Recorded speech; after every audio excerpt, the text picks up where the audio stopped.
Dan did this to us on purpose. Yeah, real unfortunate that Dan did this to us. Let me...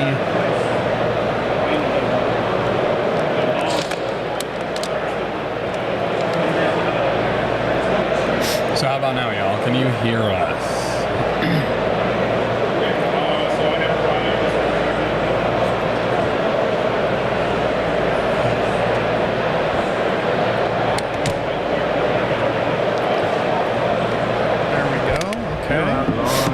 Whoa, and X-Pax is with 10 gift subs.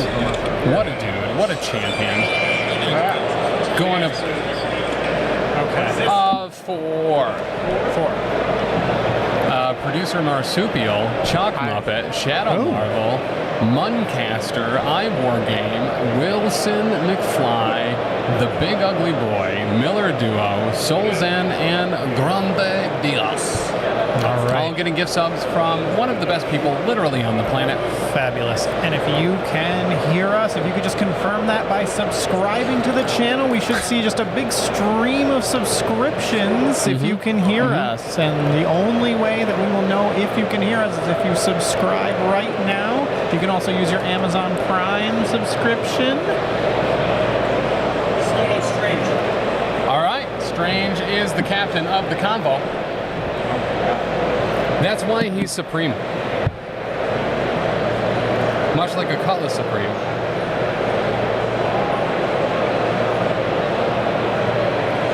But yes, I was listening on my mobile app, and I had turned it all the way up thinking, oh, maybe it's not that loud. And it came out. It was me yelling at me very loudly. Yeah. And I didn't like that. Sorry, cannot type or hear. No problem, X-Paxis. Oh. No problem. We love you. Yeah. And it seems like they can't hear us because I'm just not seeing those subs come through. Yeah. I don't know. Unfortunately, we must still be muted. Yeah. Well, hopefully they can read lips. But, so we have Beta Ray up at the top. Where did this giant statue come from? Man thing, that's the LVO, like, go-to dealy bopper. Oh, but I don't have any... Oh, hydrate. So I guess we'll crack monster number 3.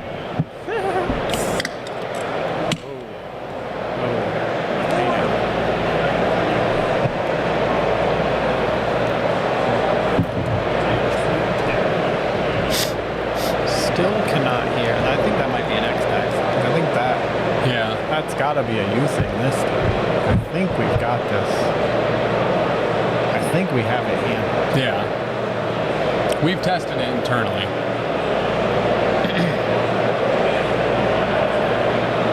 And that is going to be Strange Supreme down next to Magic. Sound. See? There's some sound. We did it. We saved the day. We have done it. So we've got Convocation here against Cabal. Is this our only combo player on our... No. Was that one of our one-offs? No. Nope. Not. Okay. Yep, there was actually a pretty solid amount of them. Okay. Which is something I like to see. I love me some Wizards. And I believe there was 3 or 4. And there is 4. Okay.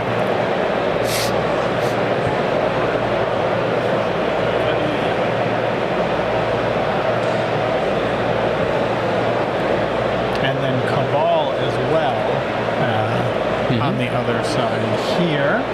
And then I guess we can just... we're rolling. I think our sound might have been off when we went over what we've got for each player here. So over on our left here, we've got Gavin. He has, I gotta read my own handwriting now. He's got Wong, Strong Supreme, Dr. Strange, that's Strange, not Strong. Strange Supreme, Man Thing. I don't know what this says that I wrote. Who's that? Magic. Magic. And Beta Ray Bill. And then Dan Red Skull 3, Baron, Namor, and Ultron. All right, so Namor went, he picked up a Skrull. He did get moved. And then he will use his second action to move to the other Guardian. The Guardians you do roll 3 dice for, and you're looking for crits, hits, or wilds. And you can re-roll one if you're holding an extract. We're at threat 17, so Tim did have to change the threat today. A little less for us for this round. So it looks like we're getting the quintessential Beta Ray Bill. Walk, pick something up. And call it a day. Our first Beta Ray Bill of the day. I remember my last LVO, him being quite represented among a lot of the lists that we saw.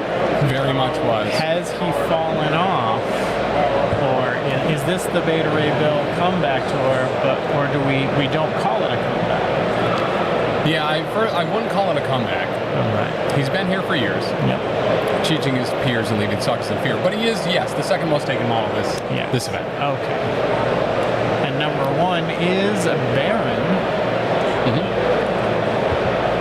And I don't want to pile on, but the Baron Tactics card, I believe, has now made more appearances in games than Baron Baron. himself. Yes, and that I think that will probably very impressive. Always be true for the rest of this tournament.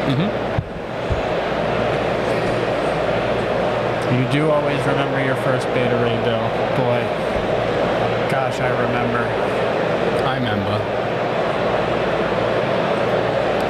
Okay, so that second Skrull being picked up does in fact result in Baron Zemo being moved. You need to roll a critter wild to not get displaced, but that's why he's picking them up with long movers, so even a short move away is still going to be a safe long move back. And 15 for Beta Ray Bill. We have how many players again? 64. 64. So I believe at our last one, Beta Ray Bill was around half of the, maybe it might have been more. Around half more. So nice to see those numbers even out a little bit. And does look like there is our first official walk.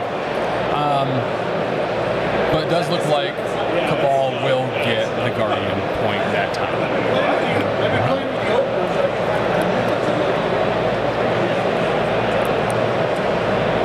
I was talking to Gavin as we were setting up here, and Gavin was talking about how he's not playing as much MCP as he used to. He doesn't have as much time, so he's happy to be here on the stream, able to play and have fun. So excited about that. He did express he was a little nervous, but I think he's going to do great here.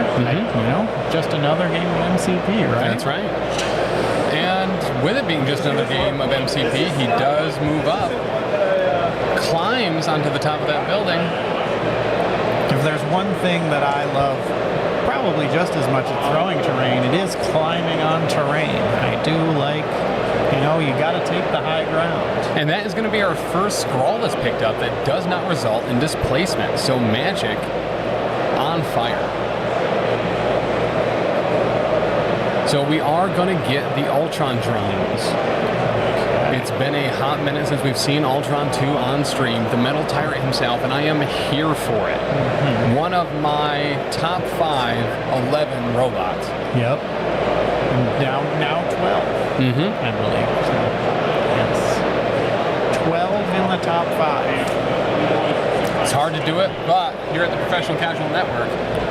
You just spit on it until it fits. And then we'll go with an Echinacea Beam, which is showing 2. Doesn't convert.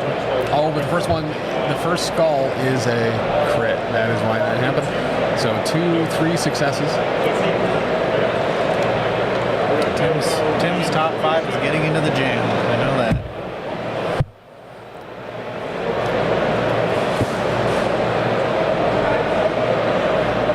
All right. And Dan, a popular PCN name, Dan. Yes, it is.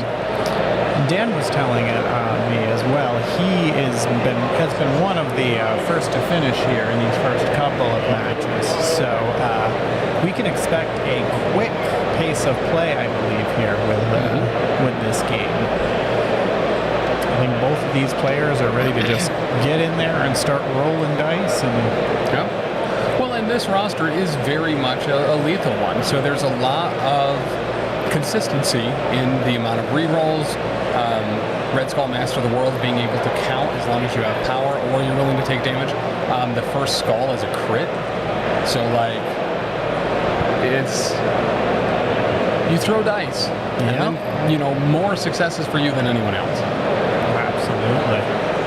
We have Man-Thing moving up to the bottom Guardian. Man-Thing also a model we don't see super often, but a very impactful one in both Convocation and Midnight Suns. So playing a lot of Incinerate and Pulls, has a bunch of resistances himself. And he will take that Guardian at the bottom for the Convocation. Dan is a local. This list will take you to Murder Town, USA. Taking just a quick glance at it. Yeah, I could see that. 2 different types of rerolls from Baron Zemo and Namor with different names, unlike Baron Strucker and Baron Zemo, where you can't stack those effects, but Charismatic Leader and Strategic Genius. Different words. Wong is going to meditate. He's going to spend 1, and he'll get it. So that has a Convocation with both of their Guardians. So a bunch of MCP models on the shelf at Raging Gazebo Games and Hobbies here in Madison, Alabama.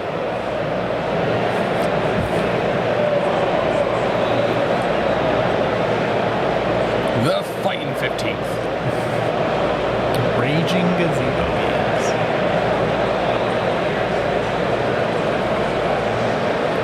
So Red Skull, Master of the World, moving up. I have only seen passive gazebos in my life, so I wonder what a raging one would look like. I believe it has onion ring pieces and jalapenos actually built inside, much like the Angry Whopper.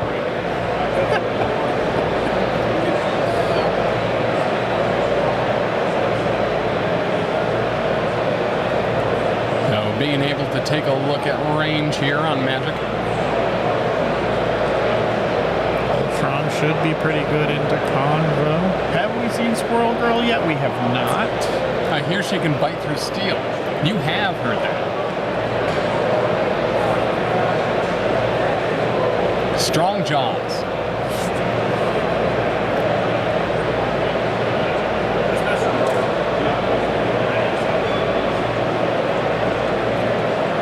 So it did look like Magic might have been just slightly out of range. But, so I believe Red Skull just shimmy dude and was able to grab that top Guardian. So that is 2-2 on the Guardians. And I believe also 2-2 on the Skrulls. Dated her in middle school. She had such a strong jaw from yapping all day. Definitely felt like I should have read it all before reading it all out loud, but thankfully it did not go the way I thought it was going to. Had us in the first half. Had us in the first half.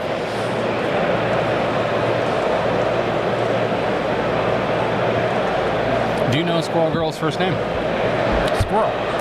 Doris. Doris. Was my second guess. I think, anyway. Wow. You're very confident. Doris. Oh, no Doris is an MCP. How about a squirrel? Doreen. Oh, I was real close. Real close. Shout out to all the Doreens out there. Doreen Green. And no blocks. 2 through.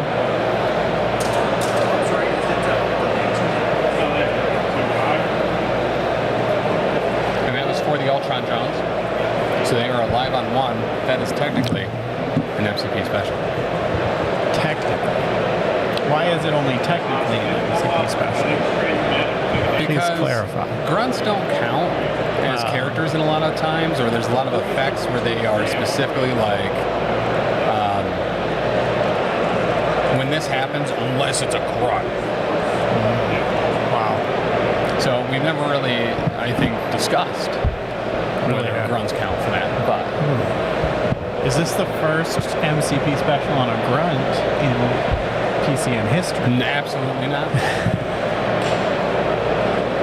But it's the first one that we have designated as an MCP special. Yes. So grunts have moved up in the world, and this is a very exciting day for all the grunts out there. They really have. Doctor Strange climbing buildings, jumping down, pretty much cosplaying as Spider-Man.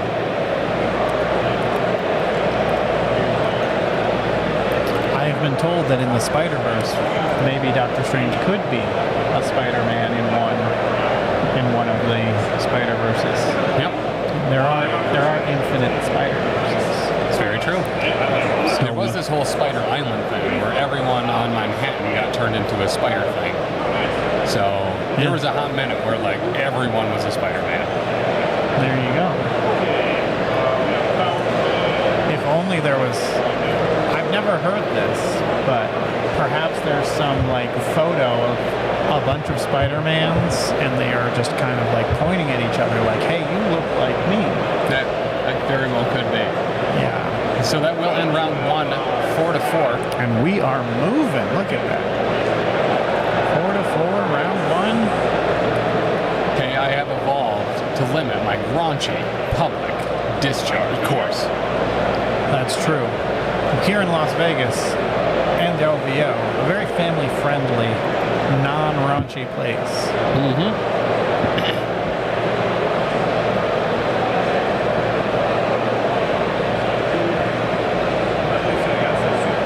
Much like Virginia is for lovers, Vegas is for families. How's the new venue? Seizure Salad. Awesome. It's very much like an Adepticon hall or like a Gen Con hall now. Everything's in one spot. Food is interspersed throughout the convention hall. A lot of different options too. Coffee shop like directly in the lobby out front. Walking tacos, all sorts of good stuff. New venue and setup is a very big glow up for LVO. So we did have that terrain thrown. We are going to try to block it. It's not looking great. So he would take 5 from that. And he will. That is big. Big, big, big. Yeah, I'm really excited to explore this hall a little more. I know I've only seen this booth and the path to the bathroom so far today. Yep. But I'm sure we will have some more time here to check it out and see everything that's going on here. Yep. You have to have lost someone dear that forces you to change your life course. Then and only then are you eligible to be an alt-Sparta being. I could be an alt-Spider being. I have hit a deer with my car. That's true. So blocking 1, taking 1. Oh, never mind. You can actually take a little bit more there because one of those skulls was a crit. And he is going to take a little bit of damage by it because he didn't have the power to give. Armada and Legion in the same hall as MCP. Legion and X-Wing and Shatterpoint are here for sure. Yeah, I don't believe any Armada. Yeah, there is. I believe it's all one hall. It is very large. Yeah. And then there is the hobby hall upstairs as well. Yes, and then there's, the hobby classes are in a slightly different place, but all the gameplay is here in this one hall. Very large. Just an incredible impact venue. That's a day's token. Thank you. Perfect. And that is going to have battery build days. All right. Ultron BRB is days. being the metal tyrant that he really is. Xbox says, I want to say this is bigger than a football field, but I cannot. I would confirm. Yeah. I would say so. I would also confirm bigger than a bread box. 100%. Hoo-wee. I believe I was talking to them, and I believe it's bigger than Rhode Island, actually, is this. And more people. Yep. Shout out to my Rees. Rhode Islanders.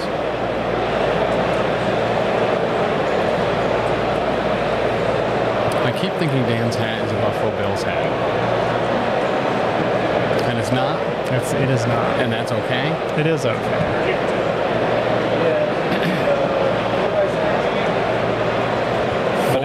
Dice. Energy looks like he's going to be blocking 2. So Magic critting about it. So just 1, all blocked. Too bad. So sad, Magic.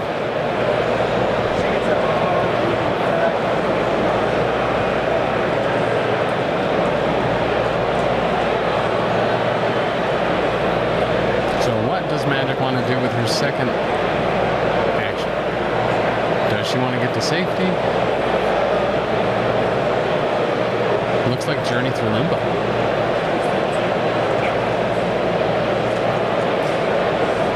Nope. Gonna teleport. Range 2 away.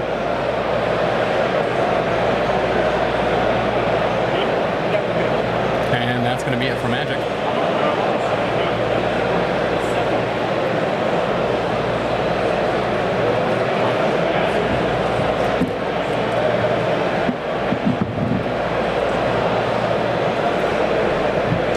So Dan has Baron Zemo.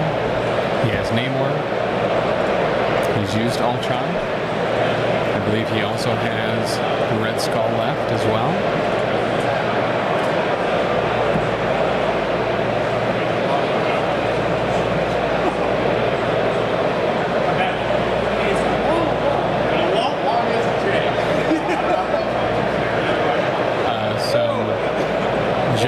Smiles and laughs back and forth from the competitors as well, something I always like to see, especially in the later rounds of the day.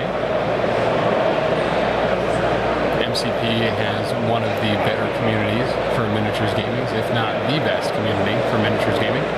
We're even at the height of competition and contest. Players have a good time, joke and laugh. Definitely in my top 5. Yeah. Yep. Definitely. Easily in the top 5 of Atomic Mass Games, miniatures games as well. So Baron just doing a little shuffle. Hanging out, being safe.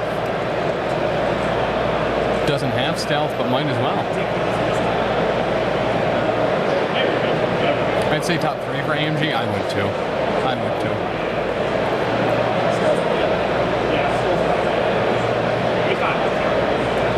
I mean, as far as the ones that I play and enjoy, it's definitely MCP, Shatterpoint, Legion.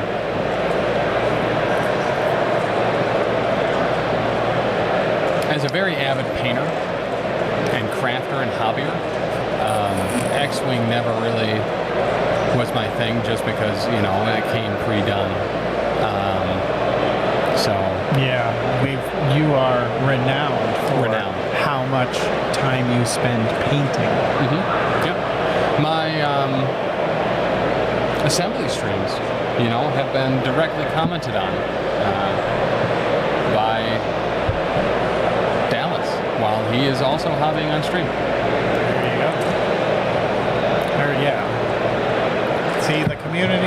X-Paxes knows, the community knows how much you love to paint. Now, X-Paxes, you bring up a very good statement, and you know how much you love to paint Tim. When I do body paint myself up as Yandu, it's something I do in fact really enjoy.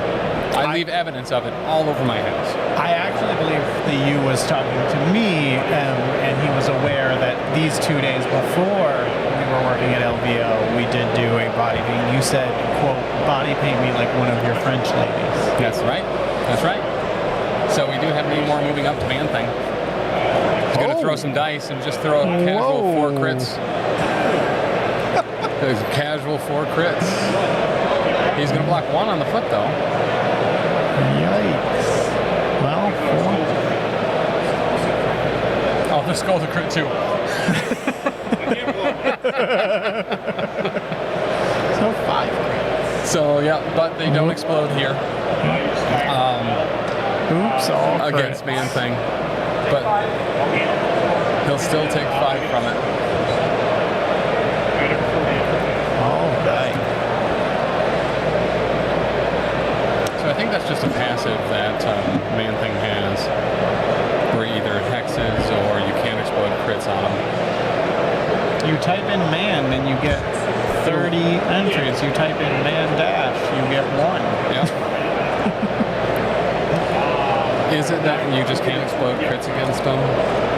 Yes. When this character is defending. Alright, let's pay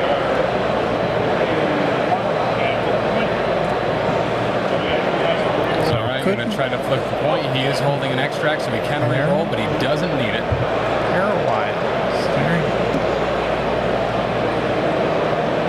Yeah. So that will have 3 of the Guardians now in control by the Cabal. They spent so much money on flipping points, you could really say Cabalability.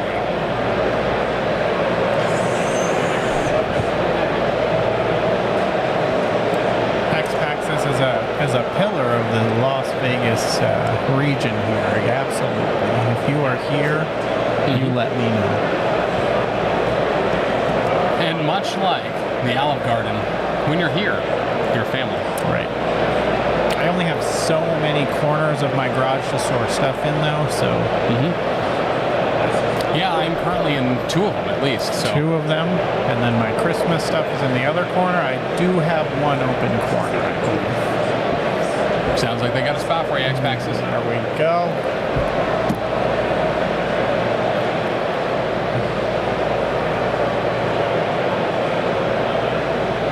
And we are checking range to Namor.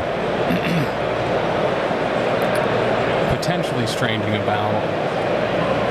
He gets a little bit of extra power. Wait, when did we throw the building? Oh, it did 5 just straight damage, no blocks onto Doctor Strange. I'm pretty upset that I missed that. Yeah. I've been waiting for this. So with that tool down, he's looking at scalpeling himself, which would be a pretty decent-sized teleport. It costs 4 power, but listen, you're going to go far, kid. X-Paxis. I would have known. Oh. X-Paxis. I don't know if you want to be spreading around the rumor that Tim would not come to an event in the town where I'm holding so much of his stuff hostage. That's true. So kind of a flub on the first, but pretty big switch on the Eye of Agamotto reroll. It's going to have 1 go through. The way this light is, the sun has moved, and we seem to be getting more glare on some of those dice. Yeah. Yep, so one thing about the red dice is, well, they do normally show up on camera gray. They are, in fact, very shiny. We did a matte varnish on all of ours, but I did not bring those. I keep calling Namor Nemo. It's been a long day at work. That is super fair, House of W. Also good to see you.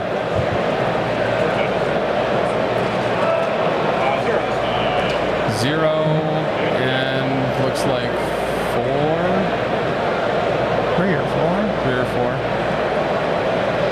Can't tell what that one is. Yeah, I can't either. There's definitely a hit. There's a while definitely and another 3, hit. yeah. Maybe a shade. Yeah, that makes it a little too dark, but it might be something we'll have to do. The other thing I could do is potentially lower the exposure. But there we go.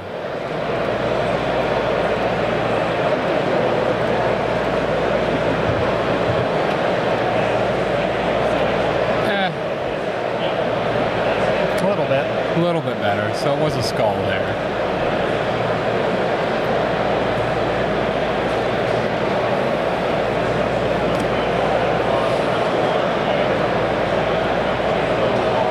Now we do have a fairly bright light right above us, and I just looked at it, and now I cannot see.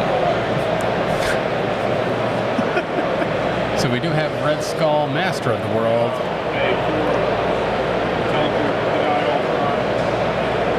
You know when you look at a light and then you look away and you blink and that light is still, got that. And we are going to have Red Skull teleport some stuff around. Tim is a fixer. With that, beautiful. Nothing is beyond my reach. And that'll be him. So moving back over to Gavin. Wong could try to punch some robots, maybe. Could also move up next to Strange and have his better defenses. If Wong is within range of Dr. Strange, he rolls an additional die on all of his defenses, putting him up to 4s. That's right, a 2 threat with 4 stat line across the board.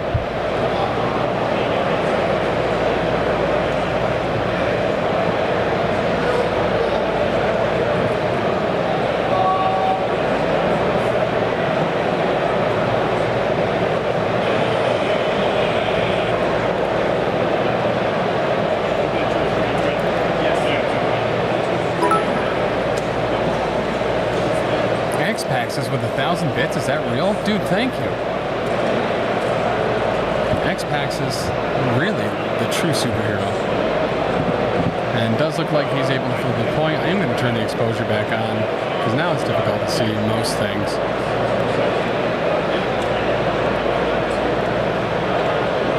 But we are going to turn off the autofocus when we have it in a good spot, and hopefully that helps. Get a large fries with dinner on me, please. Dude, what an OG. I'm gonna.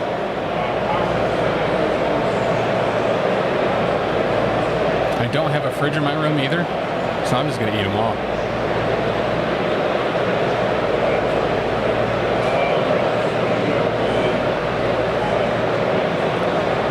So that moves the score 6 to 10.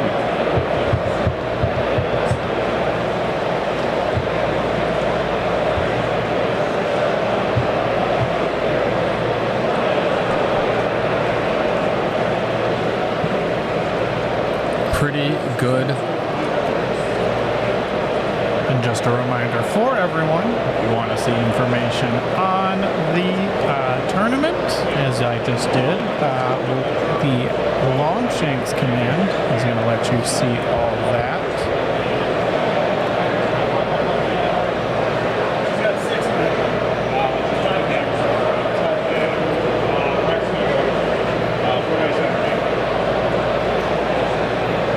All right, shooting some drones. 2 successes. Blocks it all. And I'm going to reverse pierce one too.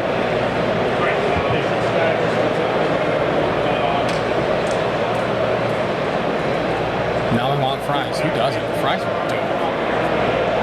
Fries used to be the only form of potato I ate. I've expanded that recently. Love me a good baked potato. Love me a good salt potato. No sour. Just butter and salt and pepper. And this time... So you didn't like potato chips before? Apparently not. By that logic, that would be correct. So 2, 4, 6. Blocking 1. Oh, does have the wild, so reverse Pierce. It'll take 4. And that might do it for Magic. Hash browns, also like those now.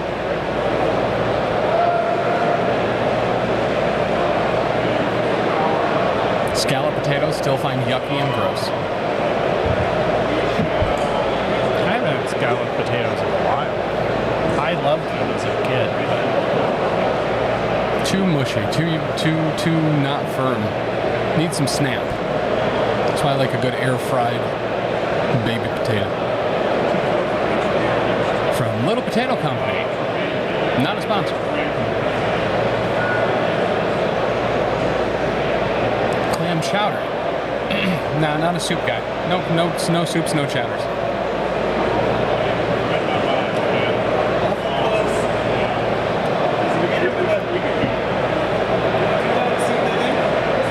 Love clams though. Clams, crab, lobster. What's up? What's that? Oh yeah, I don't want to do that.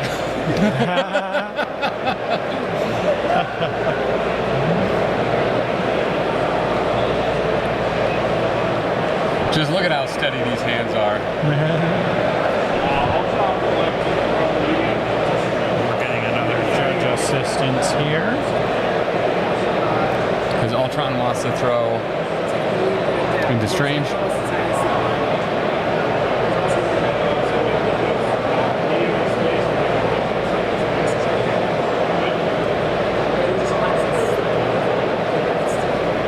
And T.O. Danny here to do that. So he will spend it. He'll throw that big old truck and we'll make a dodge.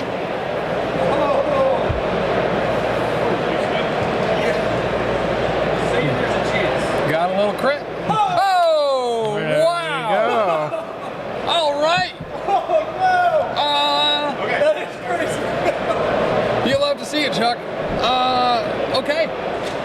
So sometimes when you have a garbage truck hurled at you, you just don't give a gosh darn.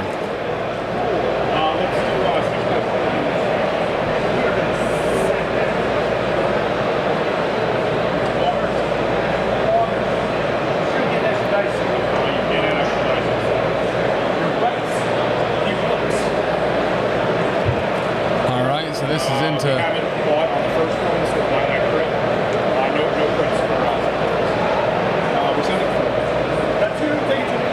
All right, so showing 4, blocking 2, taking 2. Yes, Danny of Carl Con fame, and Carl from Carl Con fame is also here.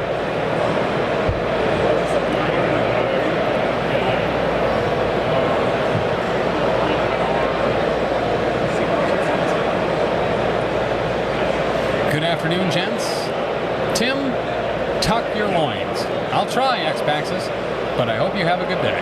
We'll talk to you later.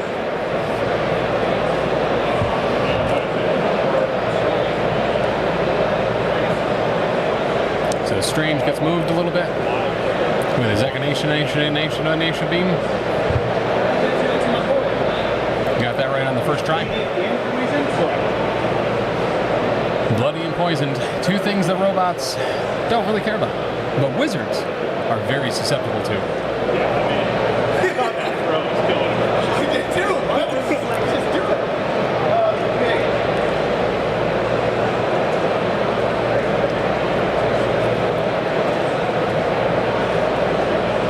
Good thing though, when you are poisoned, you should call a doctor, and Dr. Strange knows one.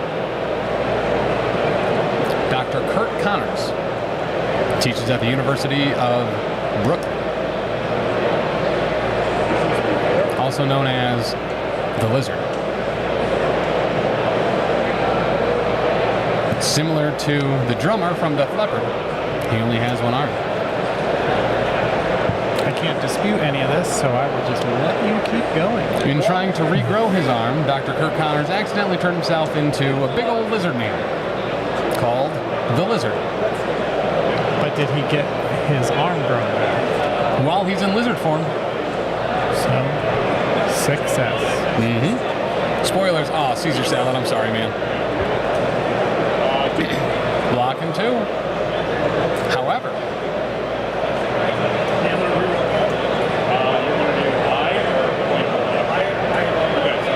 and I have Agamotto. I'm going to re-roll all of that.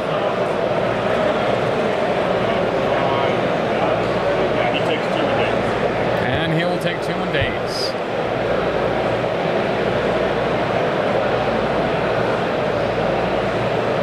Beware the eyes of Agamotto.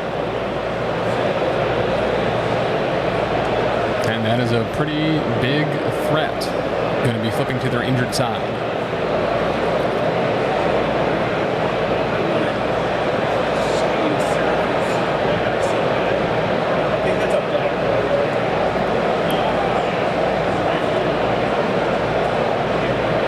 Gavin debating a risky maneuver here.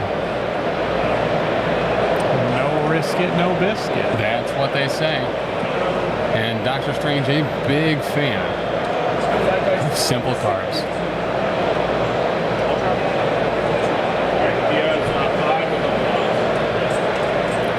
And we're rolling.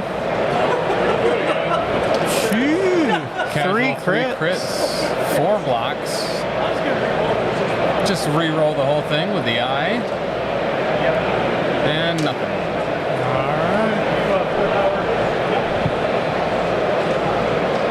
And he is going to spend 4 power on this scalpel with a surgeon's precision, moving him back to the deployment zone.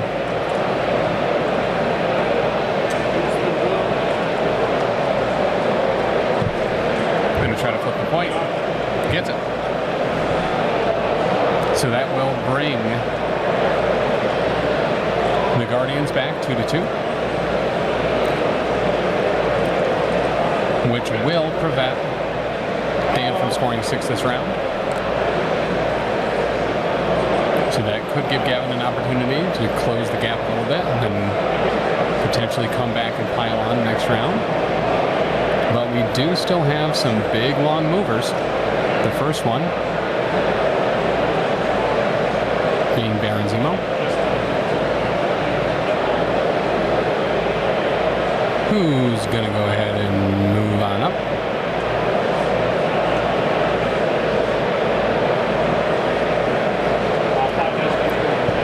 And 5 dice physical into Man-Thing.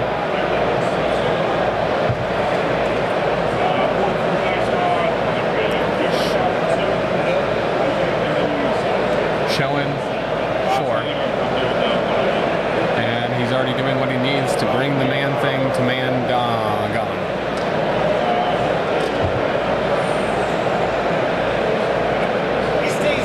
He is dazed.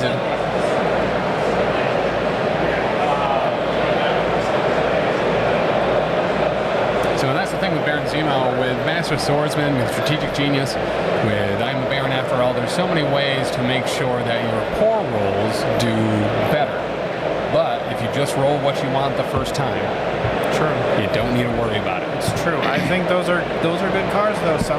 Like we said, it's very hard over a whole tournament to remember to roll what you want all the time. Yep. So give yourself another chance to remember. Oh yeah, this is not what I wanted. I should roll what I want. Correct. That's what good players do. They roll what they want.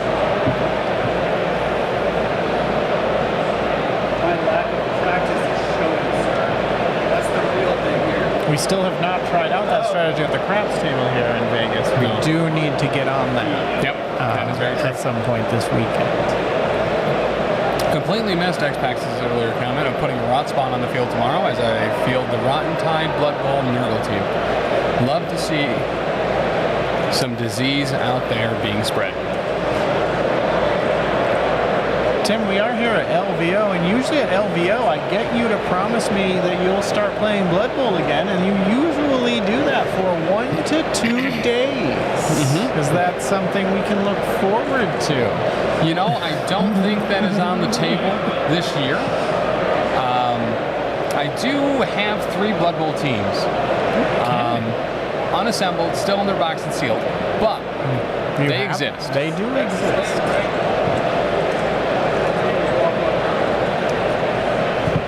So we're going to get a little walkie poo here from Beta Ray Bill after waking up from his little nap.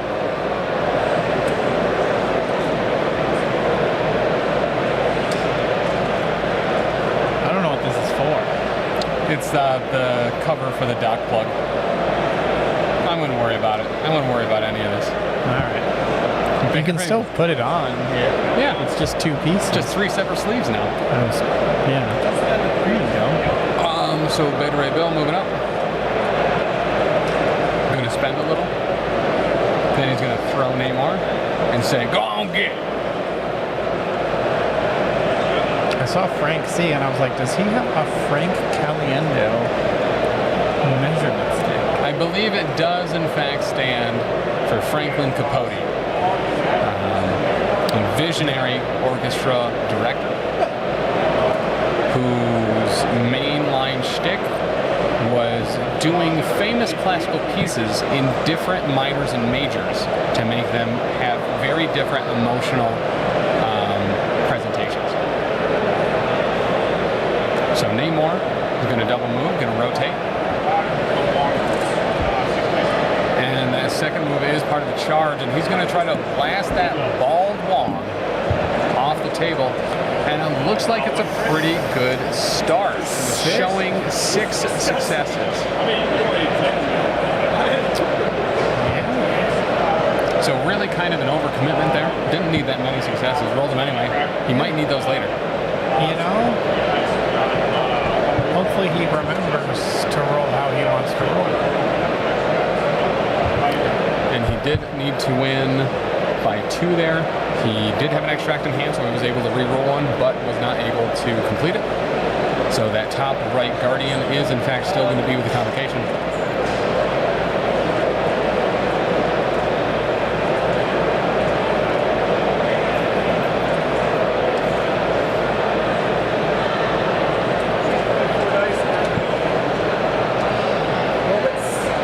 All right, going to try to hit some robots.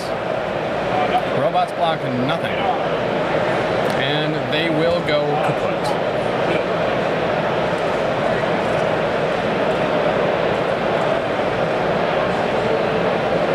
Much like another classical theater reference, Truman Capote. Who was that? Truman Capote? Yeah. And it looks like we got another roll here. And he is holding an extract, so he can re-roll it. Nuts. Nuts. Nuts. No, don't look it up. I want to know who you think he is. He was an American novelist and screenwriter. Maybe you've heard of him. I knew you didn't know, and so... I knew he was a playwright. Yeah. Which is why I said theater. I did not know anything else. Okay.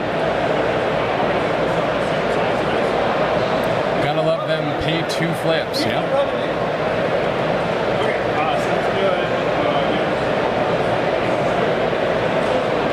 I was hoping you would tell me that he was like a mobster.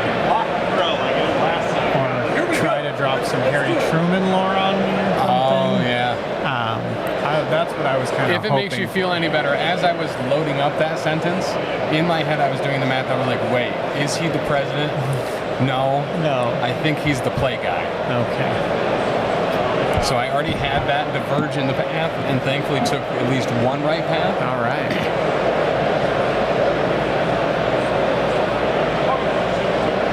You gotta love those pay 2 flips. You gotta.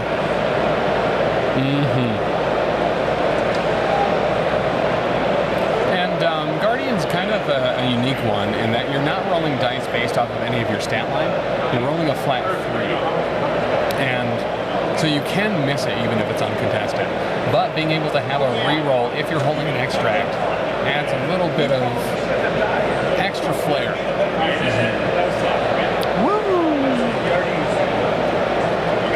I was actually going to go with an Office Space Pieces of Flair joke, but I would much rather get our WWE content up to 4. Yeah, very good. References. It was tied with MCP specials there for a moment, so we had to. And to be fair, we've probably missed several MCP specials. And we've also missed several WWE references. That's true. So. That's true. It is day 1, so there are, you just try to do your best on day 1. You try to survive the day 2 is kind of how I always run these tournaments. You're just trying to get to day 2. That's right. So a pretty stellar block, showing 3. We've got 1 reroll here. 4 hits, 2 rerolling 2, exploding the crit, another reroll, does convert. 5 on 3. So just 2. So it turns out Dan did need some of those hits from the last one. Yep. See, so not only there is a wrinkle to it. You can roll what you want, but you also have to roll what you want at the right time. That's right. No, that is a very important distinction. Yeah. So and I think that's where the strategy comes in.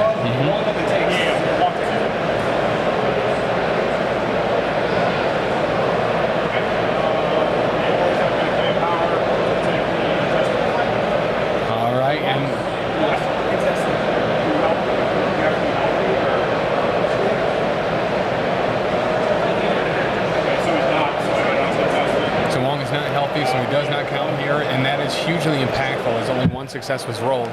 So had Wong been contesting, that would have been a different result. So that will in fact have 3 of the Guardians with Dan. He's now going to go for number 4. And he gets it with authority. Oh my. So that is going to be 16. Is Dan wrapping this up? Let's put the ball into Gavin's court here. Gavin very much against the ropes here. Yep. But can he turnbuckle this around? It's gonna be tough.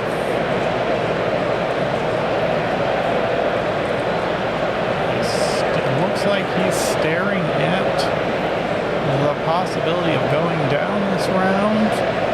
And even if he does survive, it is quite a climb to get to win this game.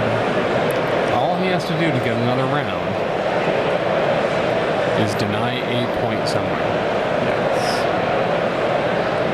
And if you deny that point, great, you get an extra round, but now you've got to figure out how to stop Dan from scoring again in this game, and that is a tall task. Yeah. Yes, it is. But if you do get another round, you do at least, you give yourself that chance. He's going to try to flip the point. And I can't tell. Does, I believe. I think that's 2 successes. I believe so. Perfect. So that is round 4 on the board so far. We'll be going to round 4. And then Beta Ray going to move away and try to get another point back, looks like.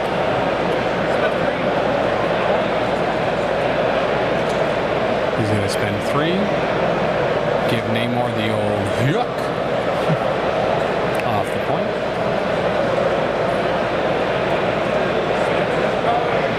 Spend another power, press the button. Only needs 1, gets it.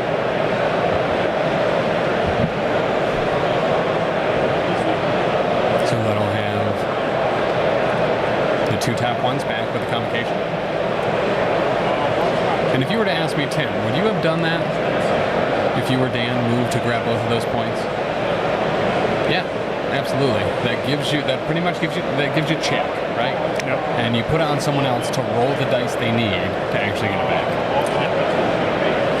And Dan's in the type of position where even if Gavin was able to roll what he needed, you've still got that lead in that pretty good position. And we have Dark Rain on Wong here, so full rerolls to take out this absolute titan that is Wong. And that'll do it. Wong is KO.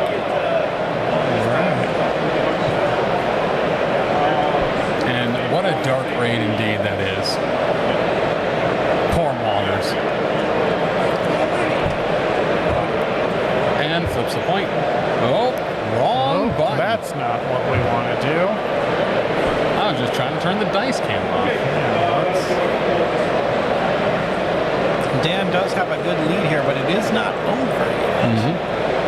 I believe that will put him to 15 now, getting that point back at the top. Zemo and Red Skull still left to activate.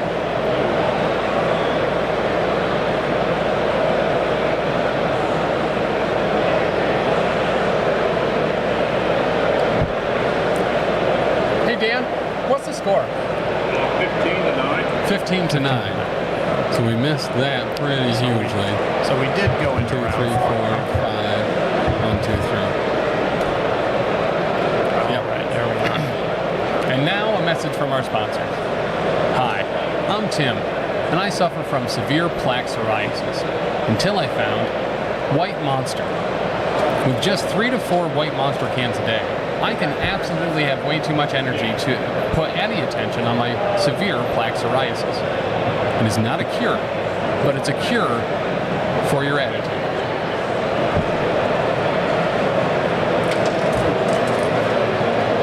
No one saw it. Anger. Nothing. What? We rolled 6 skulls. No, What's that? What? I missed it. So this is an attack with a lot of skulls. Yeah. It's going to be no damage. Okay. And that's Man Thing and a Baron Zemo. I blacked out during your ad read. And this time I'm going to block just one. Popping off a little bit. Strategic Genius. And that's going to be Baron Zemo clapped. Okay. Man Thing doing to Zemo what Zemo did to him 1 to 2 rounds ago. So he will pick up that scroll. He's going to roll to see if he has to move about it.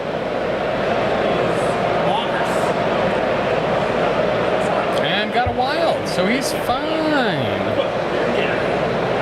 So a lot of pressure on Gavin Oh, here that was to flip the point. Never mind. a lot of pressure on Gavin here to shut Dan out in this round. And that activation was a swing of 2, picking up the bottom guardian and grabbing the scroll. Me too, man. So there is hope in the air. I don't think there is once we realize what the score actually was, but Yeah. you know what? He didn't give up. Yep. And Got another round. You can victory points are a tiebreaker, exactly. So especially when you're looking for a spot into the LVO Invitational tomorrow. yes.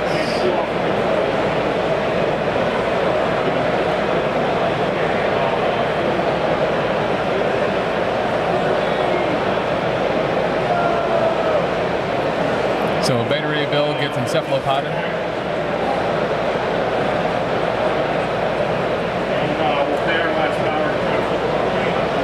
And I'm going to try to flip the point. Gets it.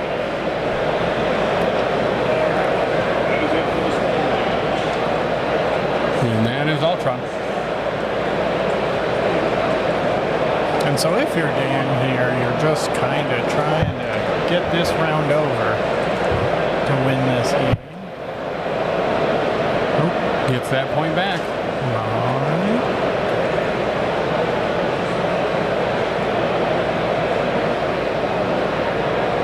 So Magic. Double moving.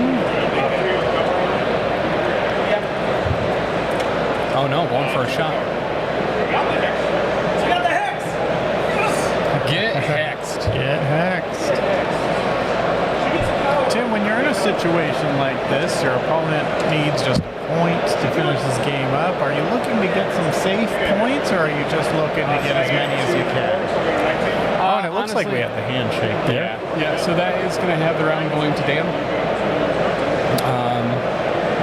One really nice thing that we've seen this weekend is we have not seen a repeat of affiliation yet. Yes. So we've seen both a variety of characters and winners. And yeah, very good. Fantastic. Well, congratulations to Dan. And still a great game played by Gavin. Absolutely. There was definitely some pretty big spikes that took some major pieces off the map and lost some good activations from like Beta Ray Bill and Man Thing. But still kind of stuck with it and was certainly like had the right attitude to have his head still in the game. Yeah, and it looks like Dan is just, getting out there and swinging away at things and being aggressive. So. It's absolutely one of the ways I like to play this game, of just hitting people. Absolutely. And then occasionally throwing things at said people, or throwing said people at some things, including other people. We saw some absolute monster on both ends of the spectrum rolls on dodges as well, specifically from Doctor Strange. Number one, taking a size 4 building to the face and taking it all, and then later on receiving a express delivery truck to the dome and just not giving a good gosh darn. Absolutely. And so I think it looks like we've got plenty of time left in our round. I think we're going to try to get Dan over here and chat with him about his Cabal list and kind of, because he would be 3-0 now, I believe. Yeah, I don't know if we were getting undefeateds or if it was a bit of a mix. So let's go ahead and jump to the Longshanks and take a look at that. Yeah, let's double check that. So look for convocations.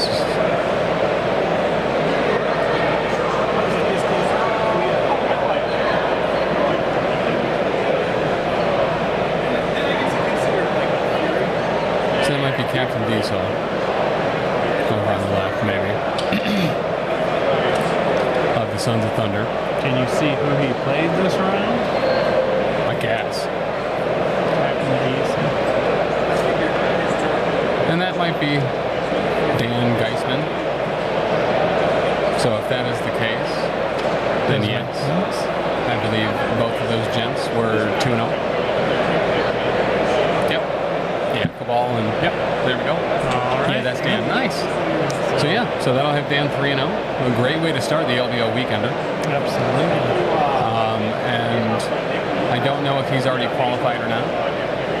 But we do have a pretty good mix of those that have qualified and those that haven't inside the event.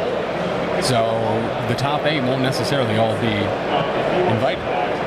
We'll see a pretty good mix. All right. Well, let's go see if we can get Dan over here for a quick interview, and then I will be back after that. After these messages, we'll be right back.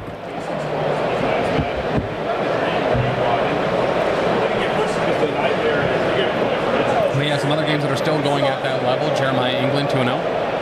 Eric Wong and Jesse Eakin all 2-0 still, with their game still going on. And Quebec Tango took his 3-0. Doc Nemo, the Vishanti Warhound, 3-0. And Isaac Purple Hat Morgan. A polite decline. Polite decline, yeah. I appreciate it. He did politely decline in person. He did send me a text message. He was like, I don't like the cut of Tim's jib. Oh, that is actually very valid. Yeah. That is, yeah, He incredibly. saw the cut of your jib and he was like, I cannot. That is going to throw off my mojo. House of W, thank you so much for the sub. 33 months with us. Great way to start the weekend, Yeah. showing some love, absolutely. Yeah. That is 2 years and 3 quarters. 2 3/4 years. 2.75 years with us, House of W. Very much appreciate that. For all of you that have been with us for a long time or a short time, your support means quite a bit, and we would not be able to be at these events without you. So thank you so much. You are here as much as we are. And those of you who have been with us a medium amount of time, I don't know, pick a side. Be with us a long time or a short time. Don't be indecisive. Yep. Listen, if there's one thing you can take away from either myself or Richie, is that you commit to the bit. Yeah. You know, waffles are great, especially with chicken, but like, not great for life decisions. Yeah. Unless that decision is what's for breakfast. And then a great decision. Waffles are a great decision. Are you waffles or pancake people, if you had to choose? What do you mean, you people? What? I said, are you waffles or pancake people? Like, if you have the option, are you like, oh yeah, waffles, or do you cleave to pancakes? I don't have a hard rule on it. I think I will eat either if both are available. If I'm making them and both are available, it's waffles. If someone is making them for me, then it's pancakes. Okay. I think. Yeah. All right. So I would like to take this moment to announce something I'll absolutely follow through on, and that is Can You French Toast It? A cooking series on me French toasting things that are, I think, probably considered Un-French toastable. either un-French toastable or not routinely French toasted. Untoastable. Not able to be toasted. Yep. Yeah. Untoastable. So make sure to stay tuned for that, because that's going to be an incredibly active, well-polished, well-edited, and consistent series here on the network. But I do think the name needs work. I do think like French Toastable is kind of the name. Yeah. French Toastables. with the last name France too, I feel there's probably a way to blend my name in there as well. There we go. All right. Now we're cooking with fire. I think we really have all the pieces of something amazing here. And my work, Friends of Recovery, dedicated to others, has wanted me to make some cooking stuff because I cook a lot for the center. And I think there's a very happy marriage here that can happen. We could definitely get this together. I think this, I think this is a great idea. Yeah. So make sure to head over to the Professional Casual Network Discord. Absolutely, thank you guys. Thank you, guys. And let me know what you would like me to French toast. Yeah. Now, I know what you're thinking. Don't you just French toast? No. I'll go through a very brief explanation of some of the other things I French toasted that have turned out very well. Granted, all of these things just end up becoming breakfast sandwiches, but I think there's room for improvement. Garlic knots, day old. Get that bad boy out of the fridge, sop up a bunch of butter and garlic on it, cut it in half, dip it in egg. Sometimes you could do cinnamon, I did oregano. And then I added pepperoni, mozzarella cheese, eggs, and sausage. And it was phenomenal. Donuts. Depending on the type, you generally want a cakey donut versus a pastry donut, though a pastry donut would be easier to cut and would absorb better, but also made that into a breakfast sandwich. Cinnamon, Adirondack homemade donut, sliced in half, French toasted, cinnamon, a scrambled egg, provolone, bacon. Pizza. Know what you're thinking. Pizza not super absorbent, or already very saturated with grease. So, what do? Well, very easy. You freeze the pizza, especially if it's a thick cut crust, in the egg solution. When that is done, you use a knife, fork, and or chisel to cut off the other triangled corners of the egg. Then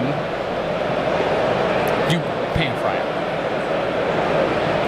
French toasted pizza. Hot dog, absolutely French toastable. Yeah.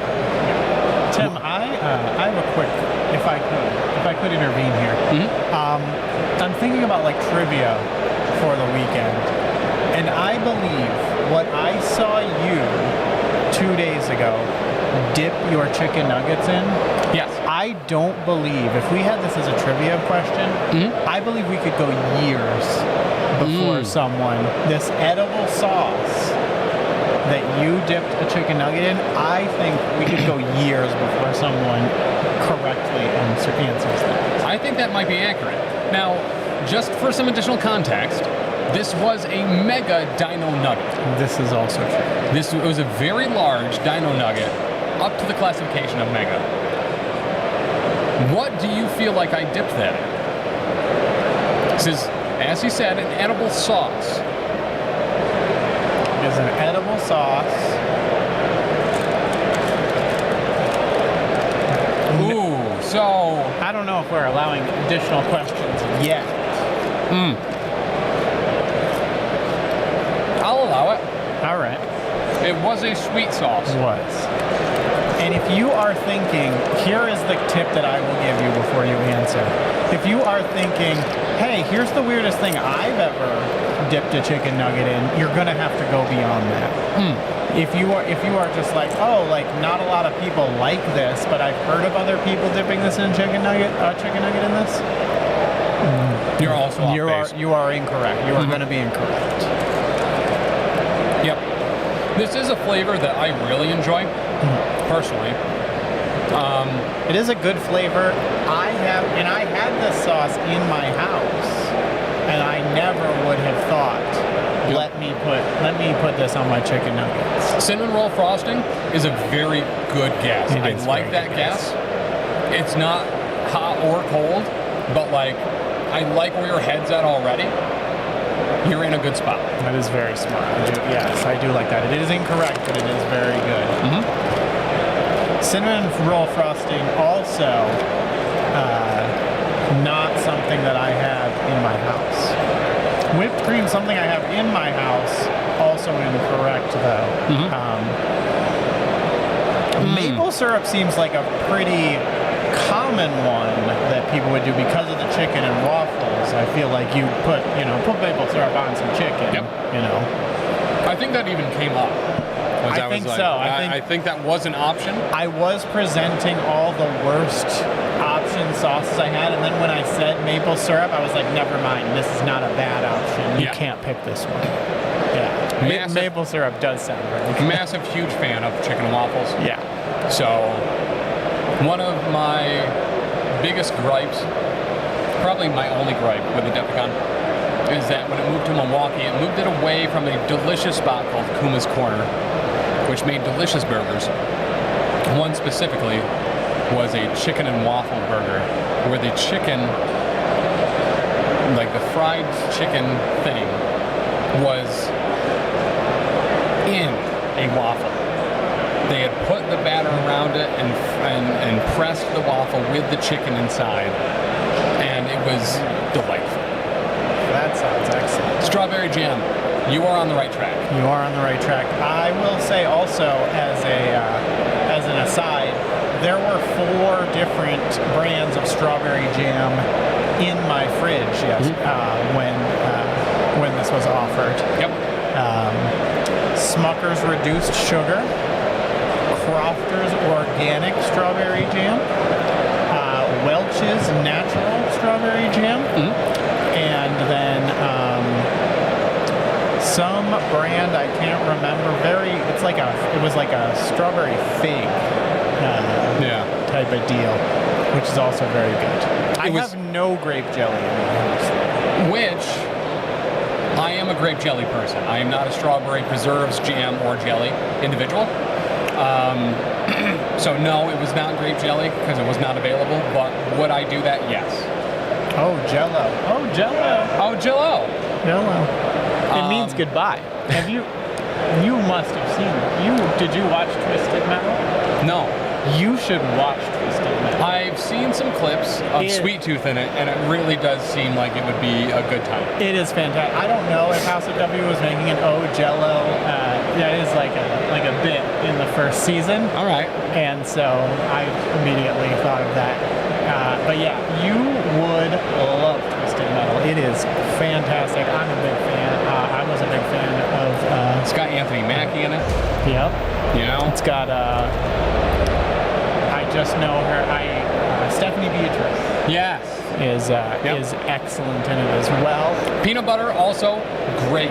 Love peanut butter on that. Do not think when I said you guys were on the right track that like sandwich condiments were the way to go. But yes, peanut butter on chicken tenders, absolutely, very good. Just not for this instance. Never done that. Never done peanut butter. I have done strawberry jam on chicken nuggets because I have children and there's just chaos. Yep. Chaos. 100%. I've never done it by choice, but it did happen. So we might as well just go ahead and pin this. Yep. What did Tim dip his Mega Dino Nuggets in?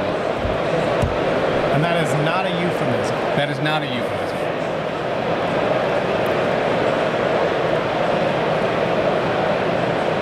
Yes. So, and again, important to know that this is something that's edible.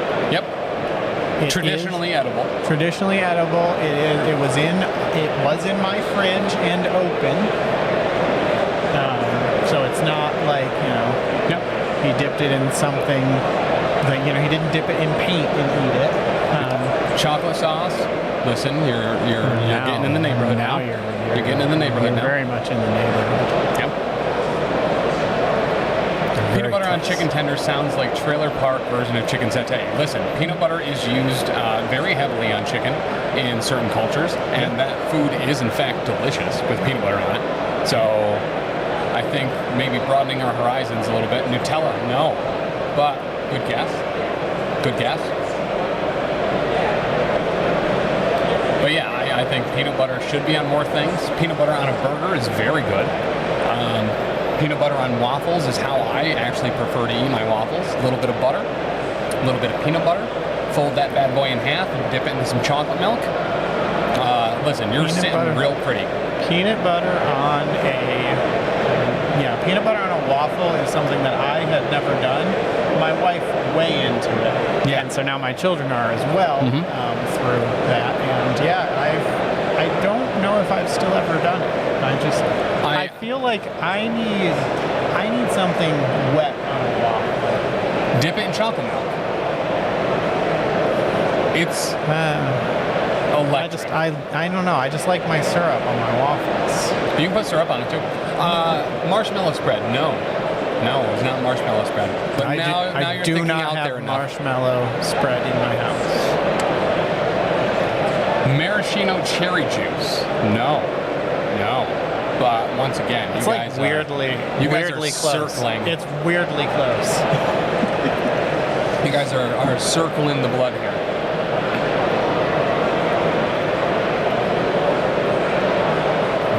And it is just a sauce by itself. It was not like we didn't take anything out. Like it's not like pickle juice. Cherry liqueur. No. Yes, this is something you would buy in the store as its own topping sauce. Yes. You just normally, as we can tell from these guesses here, it is not something you would normally put on it. And when Tim did this, and I believe I offered it to him. I believe the timeline of events was I offered this to you, and you said okay, and I said no, you can't do that, and I put it back in the fridge, and then you went and got it out of the fridge. That is not how I recall this at all. Okay. I remember you giving me the options. You are on fire. We're on fire. You're on very fire. close. You went through all the different things, and I was commenting on each one whether that would be okay or not. And there were some ones that, would probably be a little untraditional, but I would absolutely try. I had a phone call. Are we still guessing? We are. We're getting there, though. Toffee sauce, caramel sauce is getting pretty close. Yep.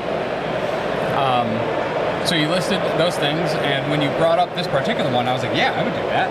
I very legitimately have zero memory of you saying, no, don't do that, and putting it back. I thought that one, this one in particular, was well before the last option. It might have been. I remember I did not hand this to you. You did not. I did go into your fridge to get it. You did go to the fridge and get it, and I was, beside myself. Biscoff spread, great guess, but no. Do you have Biscoff spread in your home? I don't. What is Biscoff spread? Cookie butter. The cookie butter. Okay, cookie butter. Yeah. I don't have any in my house right now. There it is. Yeah, that's it. There that's it is. It was butterscotch. It was Smucker's butterscotch ice cream topping. Yes. So it does need to be refrigerated. Yes. Yes. Yep. Butterscotch, Smucker's butterscotch ice cream topping. I don't remember why we had it. We don't have it all the time. It's not like a staple. Yeah. But it was there, and yeah. I did not respect it. Tim, you can give your opinions on how it was, I suppose. To be fair, I should have added more. Okay. I honestly did not notice the butterscotch taste all that much. I was trying to be pretty conservative with it. I did have access only to a fork, so getting the butterscotch spread out took some very quick pasta twirling. You to definitely then be able had to get it on there. access to any utensil you wanted. You chose a fork. I had access already to a fork. Okay. I didn't want to make more dishes I'm just letting... with butterscotch sauce on. I just don't want people to think that I handed you a fork and a butterscotch topping sauce and said, figure it out, idiot. I don't... Here's the good news. I don't think that would have been anyone's assumption. Okay, well, I mean... But it could have used more. And you did not use a mega amount for your mega dino nugget. I only did it on the tail. Okay. I do think... Which dinosaur did you have? It was what was formerly known as the Brontosaurus. Okay. What is the Brontosaurus called now? The Brachiosaurus. The Brachiosaurus. Similar to the Triceratops. They were, in fact, they used to be different, but then they found out that they were just juveniles of a different dinosaur. Got it. I apparently had to come over from YouTube because it seems that only Twitch comments were getting read. Knuckle Gold, that is accurate. Oh, you did not have the multi-stream chat on? So here, oh, no. The multi-stream is on now, but here's the issue. If we have multi-stream on, we will not see any Twitch point or bits redemptions. Got it. So I usually have it on Twitch by default. Okay. So we can see those. But I will get better about going back and forth between the two chats. So why wasn't the multi-stream showing up? What happened? It will when people comment. Okay. So that's the thing. It also doesn't start until you go over. So it's a very subpar system, but I don't love it. There's not a huge swath of people that will stream on Twitch and YouTube simultaneously. Yes. You have to be a Twitch partner to even get that without getting your stuff taken down. Gotcha. So there is not a lot of functionality and a lot of the basic stream stuff that people use. We use Streamlabs. It does allow us to have multi-stream. So Okay. there was only like 4 of us over there. Yeah. So you guys do matter though. You do, very legitimately. And the reason we stream to both, number one, obviously, because there's a lot of people that prefer YouTube. But number 2 is that Twitch will only keep the VOD for 2 weeks. YouTube keeps it in perpetuity. So when people want to go back, and especially like today, there were some people on stream who were like, is this only streamed or can I watch it later? And I was like, yes, next couple weeks you can watch it on Twitch, but you'll be able to watch it forever on YouTube. So, and thank you, Miller Duo, for the sub over on YouTube. Pick your corporate data. YouTube is Google, Twitch is Amazon. That's true. As it's been said before, I am willing to make deals. Most deals sound like a good deal to me. So I shake everybody's hand and hope for the best. Your art of the deal is yes, that's a deal. Yes. Okay. That's a deal. Yes, deal. Yes, deal. Okay. I should just have that scene from Inglourious Bastards just ready to go all the time of, I'd make that deal. Damn good deal. And there is a hydrate. See, now this is the issue. I got to swapping back and forth between multi-stream and Twitch so I can see redemptions like that. Yep. Well. But got a little bit of time before the next round. We're going to take a brief respite. Now that the conundrum has been solved of what sweet sauce I put on my Mega Dino Nugget. Yes. go out, get a bag of Mega Dino Nuggets, get yourself some Smucker's butterscotch topping, try it out, let us know what you think. Tim gave his review, but certainly, something that you can try, and thank God that would have haunted me. Yeah, no, I know. Knuckle Gold. I don't know how many PhDs you have, but I bet it's at least 3 because that's a fantastic idea. And I will do that right now. It won't let me do it from Streamlabs. I can only pin things on Twitch there. But let's go to view the channel. LVO. Fantastic idea. Mute that bad boy. Close. We can't super monitor YouTube chat. Make sure to come over to the purple site if you want us to see your comments. Pin message. There we go. Oh, you're watching me do this on stream. There you go. Just noticed that. Well, So- you were play-by-playing it, so now that's they true. know you're not lying. They That's suck. right. All right, well, you said we're going to take a break here. Maybe we can check out a little more of this hall since Yeah. we've still got some time in this round. And we'll be back with round 4. So guys, remember, please wipe front to back.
say very confidently, Avengers.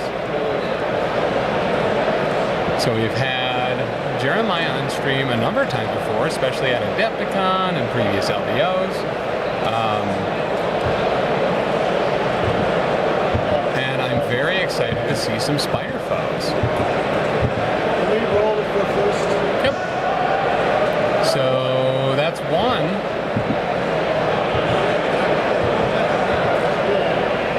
Two. All right.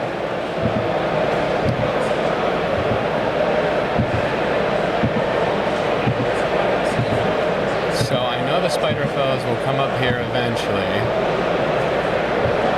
There we go. And then Avengers is right there. Beautiful. Beautiful. Oh, it does have the wrong date.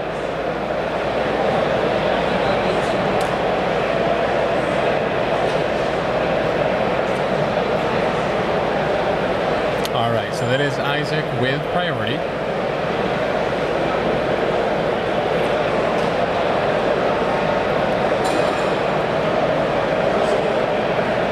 M-Cran.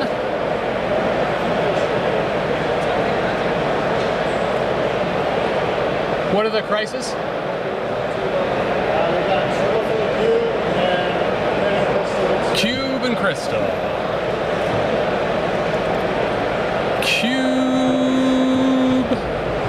and Crystal. So they're going to go ahead and decide on threat. All right, yeah, just set it there and we'll get it back to... Oh, that's a nice bubbled Brother Voodoo, too. Dr. Voodoo. Oh, I thought the GT used to run alongside. Yes. Yep, this year they did them in the same thing. Well, how are they going to qualify if it runs at the same time? That's right. But yeah, they had 64 players, so that was a full GT, and they are going to pull from that, from anyone that's not qualified for the Invitational so far, to go into tomorrow. But very excited to speak to Spider Foes up on here. And this is surprising. Normally, like every game, if not every other game, is M-Cran Crystal, and this is our first McCran.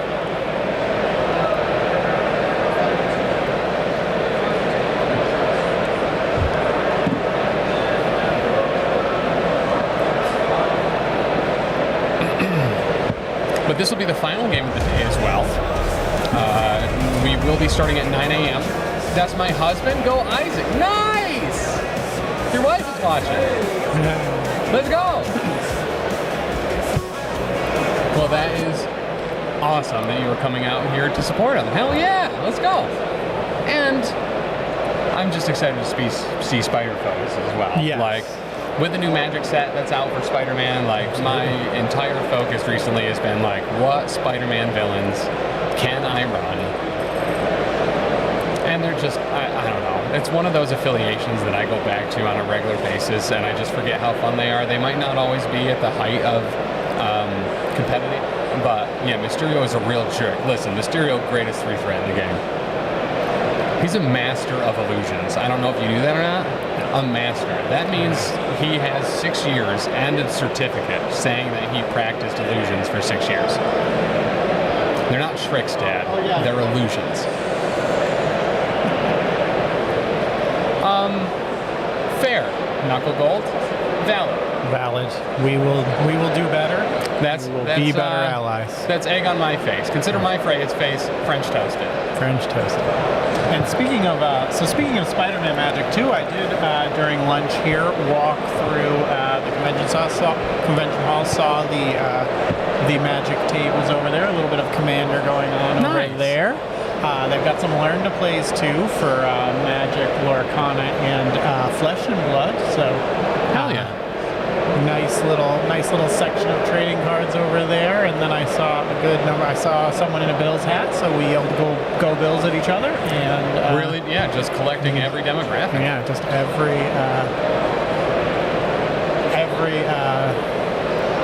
game here. A lot of activity.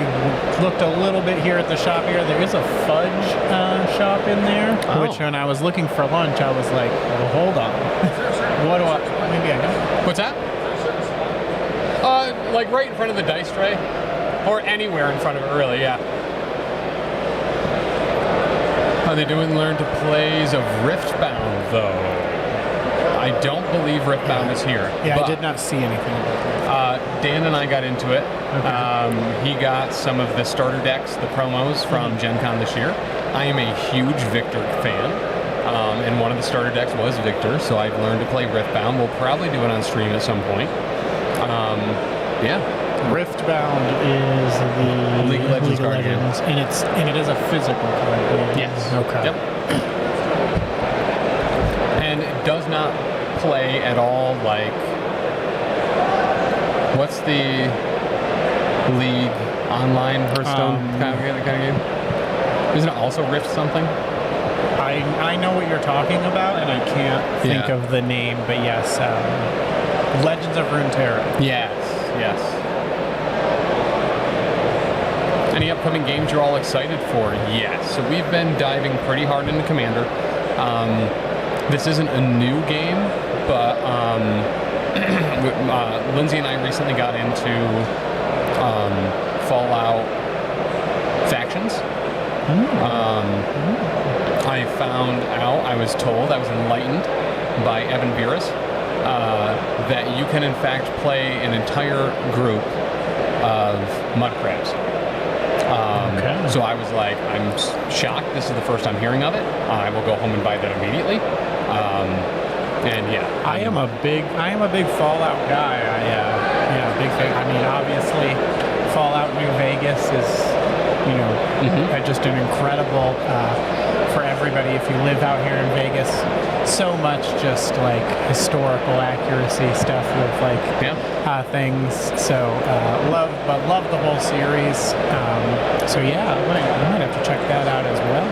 It looks, I guess the first round, because we had kickstarted it way back when, and then there was all sorts of distribution issues. Yep. So we kind of like fell off of it, and then every about 18 months, Chuck does a huge cleaning of his backlog of stuff that he's never opened or played.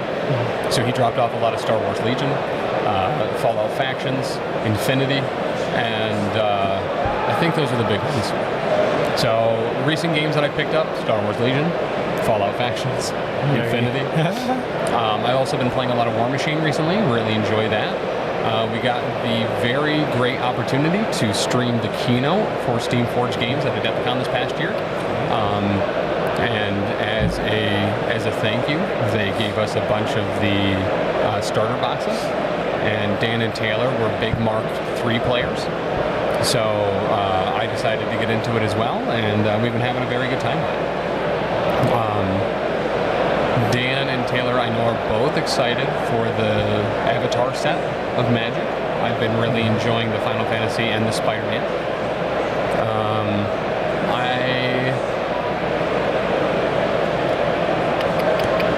Other new games.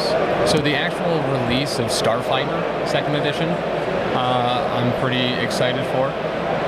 Halo Flashpoint is one that I keep hearing people talk really positively about. So that seems like one to check out. The last time I played Halo was actually with Richie. It was Halo 3. I believe we spent about an hour and a half just shooting each other with tanks and not progressing in any way, shape, or form. But it was a good time. I do remember Halo 3. You were working, and I believe I went with Lindsay to go pick it up at midnight because you were working overnight. Yep. And then I played it with Lindsay a little bit, and we like made progress. And then you came home, and I played with you, and no more progress was made. No more progress was made.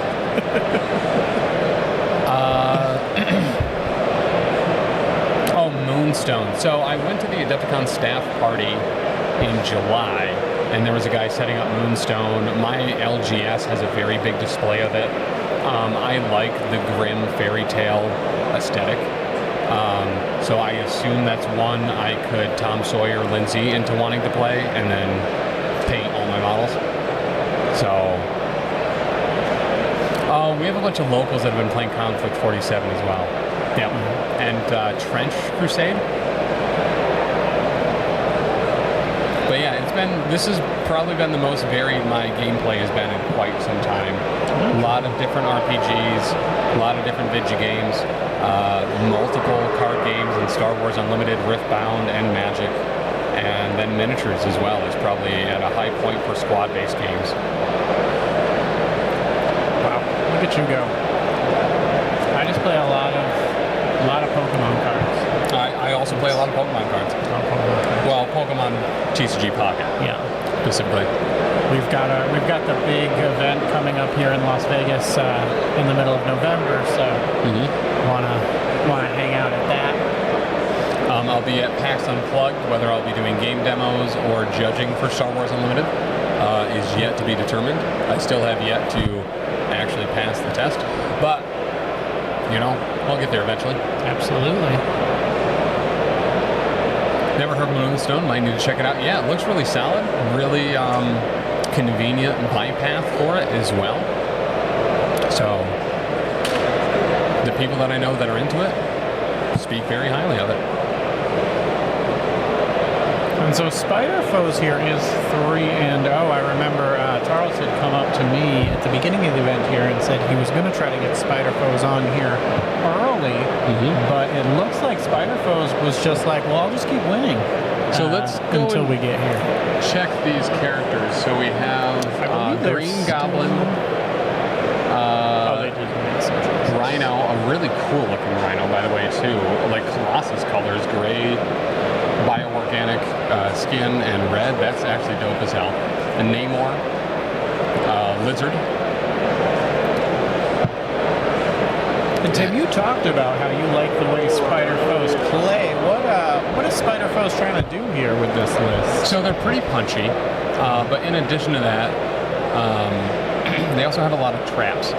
So Green Goblin, very specifically, his affiliation ability is he can re-roll one of your defense dice on attacks, so it helps get some damage through.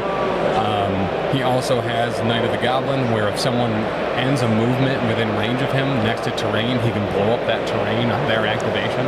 Okay, here we go. Now you know how to sell me. Yep. Yeah, there's a lot of traps in Spider Foes between Green Goblin, Mysterio, Electro. There's a lot of like, not on my activation, I have the ability to do damage to you because you got too close to me. But is Isaac wearing his hat or is it false advertising? Isaac is not wearing a hat. So take that as you will. But so let's count that up. So 4 for Green Goblin, 4 for Rhino, 3 for Lizard would be 11, another 5 for Namor is 16, and then Spectacular Spider-Man, I believe that is. So I forgot where I left off in math, but 11, 16, 19. So we're at 19th right. Oh, there we go. Did we get the Crisis? Yes, cubes and Macron crystals. This will be our first Hulk of the weekend as well. Yes. So Namor down as the first deployment. Cider drinker, thank you for the hydrate.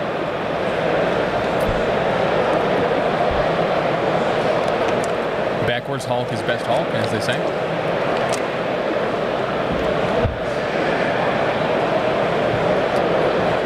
And then next for Isaac, we are going with what appears to be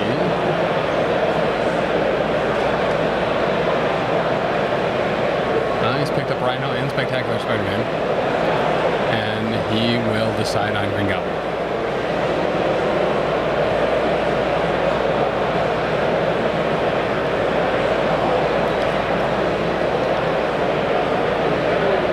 Never mind, Spectacular Spider-Man.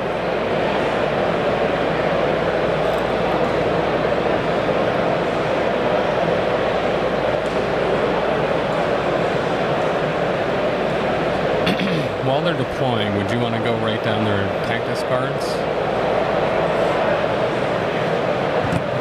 Yes.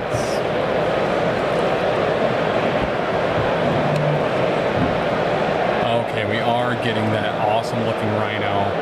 That's a great shot of him there. Once he's more in frame, I will really zoom in on him because that Rhino looks awesome. Never mind, not Rhino. Spectacular Spider-Man, which is also a very cool modification. Putting him way up on that stop sign.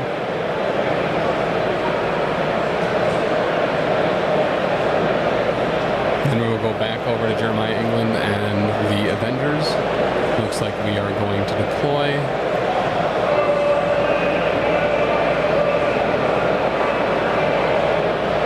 The man, the myth, the legend, Wong. Rhino seems like a liability into Hulk. It can, and especially he's got a decent amount of movement, but so does Hulk. So if he's putting Hulk towards the bottom, you know, maybe you rotate Rhino top, and that might be why it seemed like Isaac was not confident in putting down that Rhino early.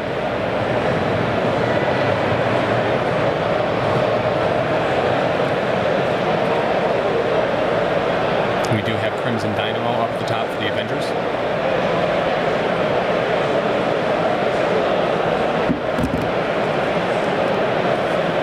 So what do we got? I got some information. All right. Who do we want first? You want Spider Foes or Avengers? Spider Foes. All right. So Spider Foes have a race for impact, sacrifice, This is a robbery. strategic retreat, and surprise webhead. Like it. And then for Jeremiah with Avengers, he's got recalibration matrix, Avengers Assemble, race for impact. Can I borrow that? And Indomitable. Nothing screams Avengers like Crimson Dynamo. Listen, he's Russian's Avengers. So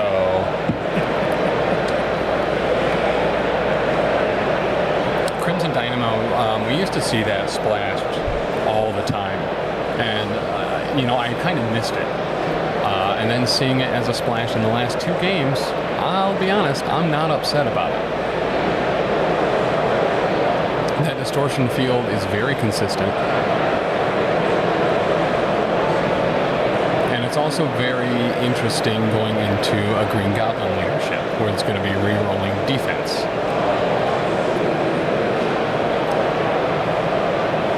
It's more Gabo is size 3 and Lizard is 3 and Rhino is 4. He's going to have to watch throws, yeah, 100%. And he did have, you said, brace and sacrifice? Yes. Both of them have a brace. It's a great card. I think, isn't it? It is the #1 tactics card, I believe, again. Yep, probably. Almost always has is. A restricted card as well. I mean, it's always, I mean, it's very rare for it to not be impactful. Yeah. Was that a Quicksilver? Interesting. I'd like to see that.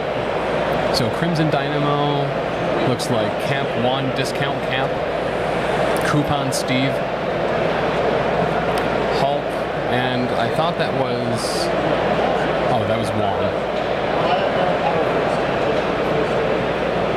Okay, and we will jump into the power phase. Oh yeah, they remember. Oh yeah.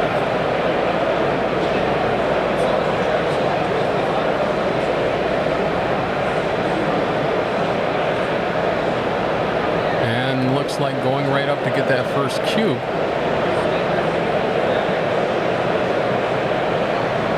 Is going to be Namor. Potentially then rotating back onto a crystal.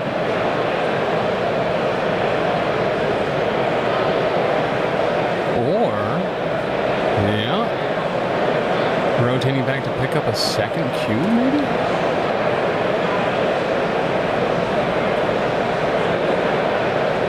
No.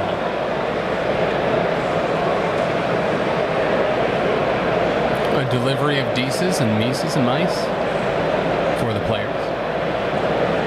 And that will be Namor.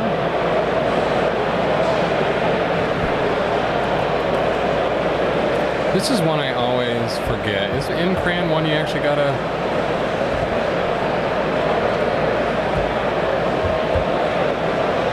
You actually gotta flip? Is it just free if it's uncontested? Yes, okay. So instead of that other cube, he did in fact flip the point.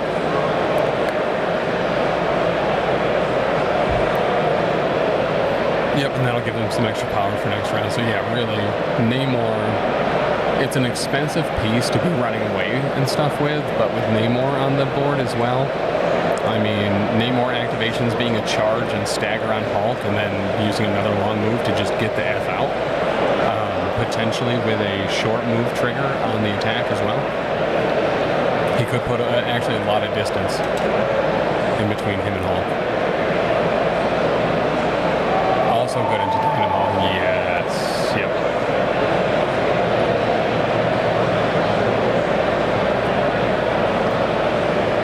Yes, because he ignores the damage reduction.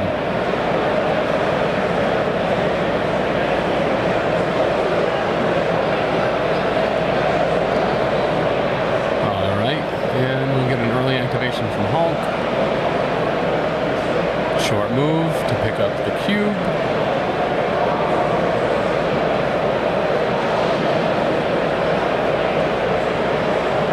And then, is he going to just continue to move up? Yes.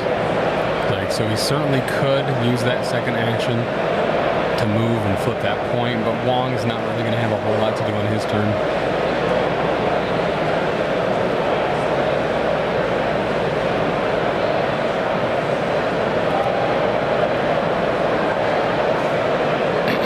Seeing exactly how far he's going to be in for range 3 of the Rhinus.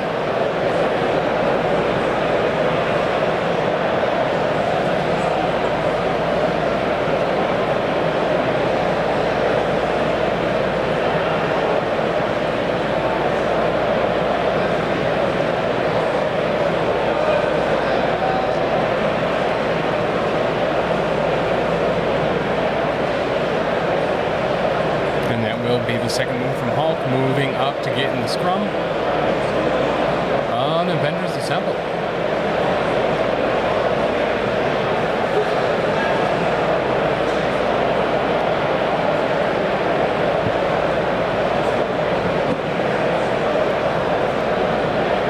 I think we will probably turn the autofocus off.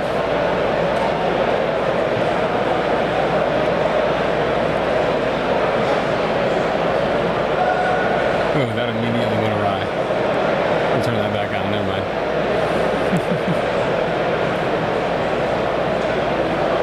So that will have Hulk picking up a second cube.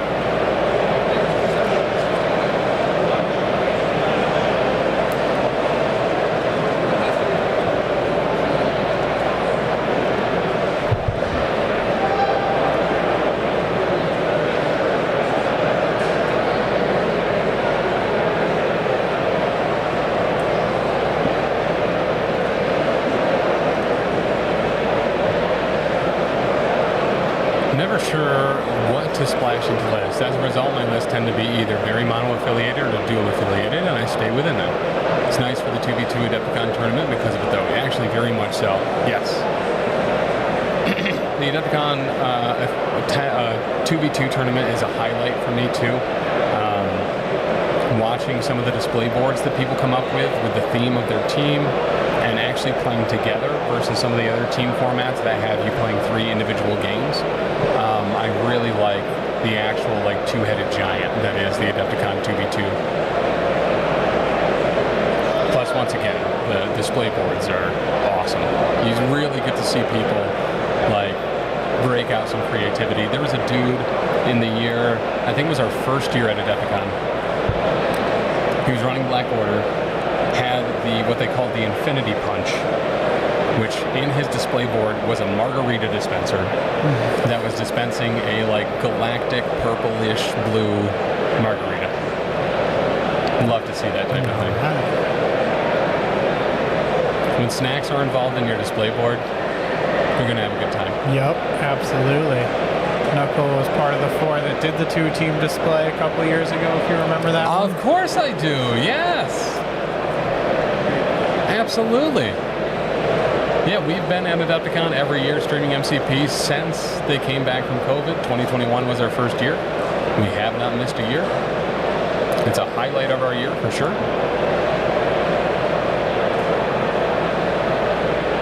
Technically, we've not missed a year of LVO. That's true. Technically. Technically, not. There has not been a year you've missed a bet. That's right. But out of the last 5 years, or 5 LVOs, we've been at 4.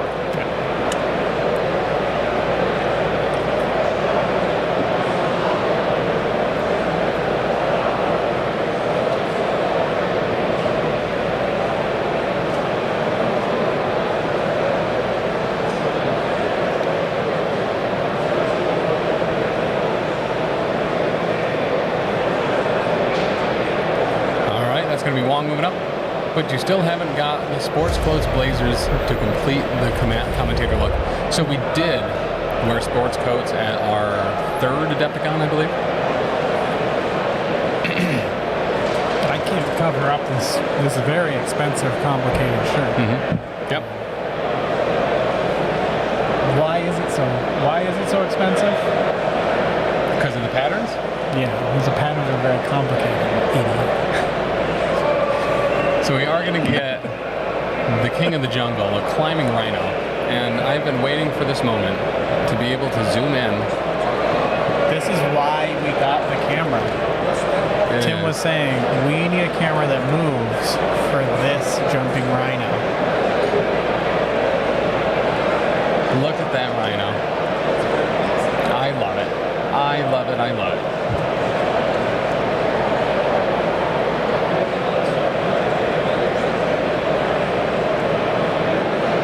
So that was a hit before he collided in with it, but he's on defense, so it doesn't matter.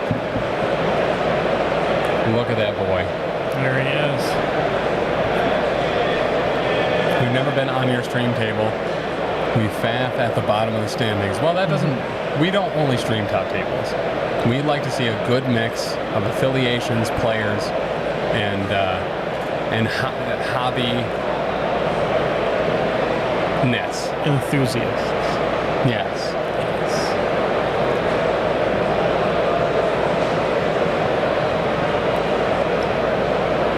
It is nice with the zooming camera too. We can kind of see some of the detail of the paint and the customized jobs that they're doing, the interesting stuff. Not that there's anything wrong with a regular Hulk with purple shorts. That's right. Also, Also classic. Box art at a high degree is high degree box art. Absolutely. It's so cool. I love how the rhino turned out. Yeah, it is insanely eye-catching. I love it. Tim is, of course, an avid painter of his miniatures. I would like to see more Hulks with jorts on. Could be cargo jorts. Could be cargo jorts. Yeah. Anyone can buy them. You don't even have to have cargo. They don't even check. So checking to see if we have range here on a Crimson Dynamo beam. Cargo Jinkos to show your age. Yeah, dude. JCPenney will not put those on sale.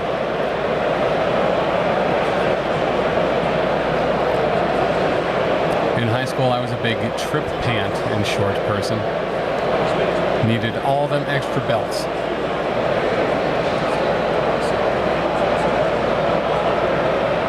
I remember one time wearing my standard emo attire and a tie around my neck when I went to go see Richie, and he's like, "No, you're not actually doing this now, are you?" And I was like, "No, I have to get this tie to Dave at work. That's the only reason I'm wearing it. I understand the thought." And looks like we're showing 4 with a crit, blocking nothing. No. I'm looking at the wrong side. So that is going to be 4 through.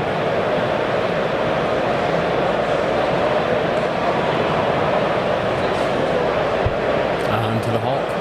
It is going to give him another die on his attacks, but looks like we're going again.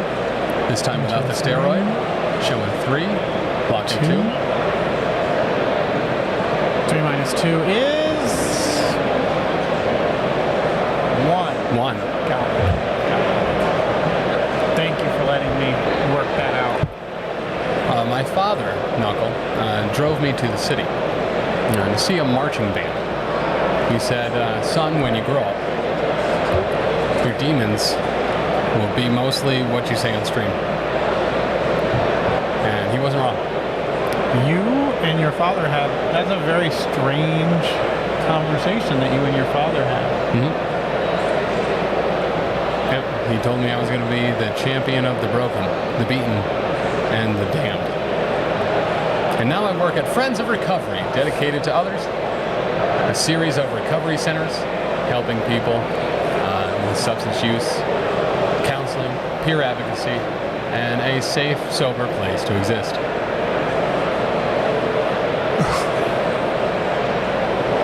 What a segue. We're raising money for them this weekend. Great organization existing in 3 counties in upstate New York, saving lives, changing lives, and helping people get their lives back together. Incredible work that they do. Always nice to support organizations that are giving hope to people and help to people that need it. And sometimes that's just another shot in life and a compassionate ear to listen to. That was a poorly timed pause. Yep. Hi guys, I wish I could stay and watch this, but I have to go the ref at a youth football game tomorrow. Awesome. And so for those of you in the know as well, Gil is the main man at WTC, the big World Team Championship happening in Copenhagen, Denmark this year. In just a few short weeks. That was a few weeks.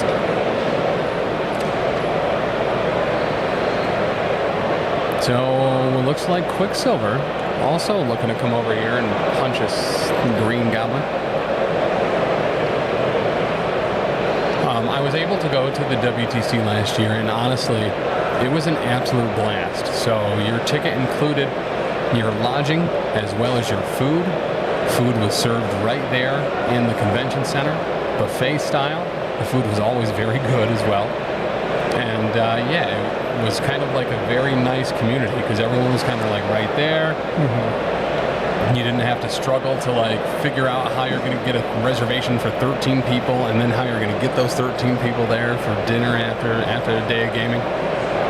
Very nice convention center as well that was attached to the airport. So you like walk through a covered hallway from the airport to the convention center.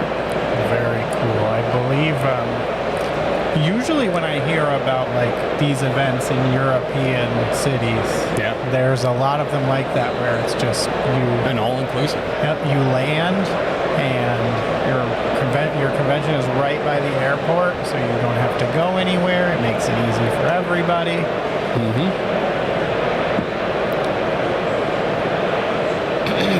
Here in Las Vegas, we are quite a few miles from the airport for this expo. You know, it is, but there's certainly plenty of places to stay. Including the fabulous Golden Nugget. That's right. Where you can do a meet and greet with Tim. If you just see him at the Golden Nugget, you can meet him and greet him. That's true. It is not illegal. You are allowed to meet and greet wherever you see people.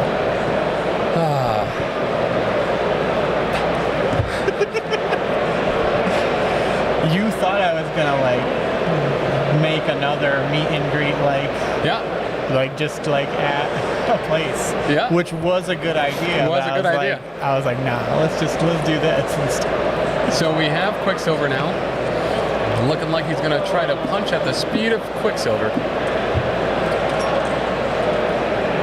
Showing 3 on the block with a crit. There's a hit in a while. So it will all be blocked. He does get a trigger. So that will be a follow-up attack, but into his buddy, only showing 1 this time. And it does get blocked. It's not illegal yet. Yes, that is why you should take advantage of meeting and greeting Tim this weekend. Unclear when they reopen the government what the legality of meet and greets will be. Have not seen it on the news, being underreported. What are they planning to do with meet and greets? Gil getting to play this year at WTC, being a part of Team UN. Team UN. Nice. I know our Northeast boys are sending a couple teams over from Jersey and the Pork Roll Protocol. Some of the Canadians, I believe, as well. So yeah, I think there's like, I want to say 5 teams from North America, something like that. But it was really cool. So one of the cool things about going to conventions now is that the team aesthetic is very important at WTC. All the teams showing up in matching jerseys with their names on them, representing their countries, and like then there's normally like a swap at the end where like they'll swap jerseys with somebody, and then I get to see those jerseys like out in the wild at other conventions, and it's very cool. I very much dig that part of the community. And I believe I've seen on social media as well some dice swaps as well from the various nations. One of my friends over here is one of the Warhammer gamers, and he came back from WTC last year with quite an array of, I believe he got all of the dice. So just quite an array of dice. So great community, great the jerseys, all that. Great community. You love to see stuff like that. We get a couple moves from Lizard.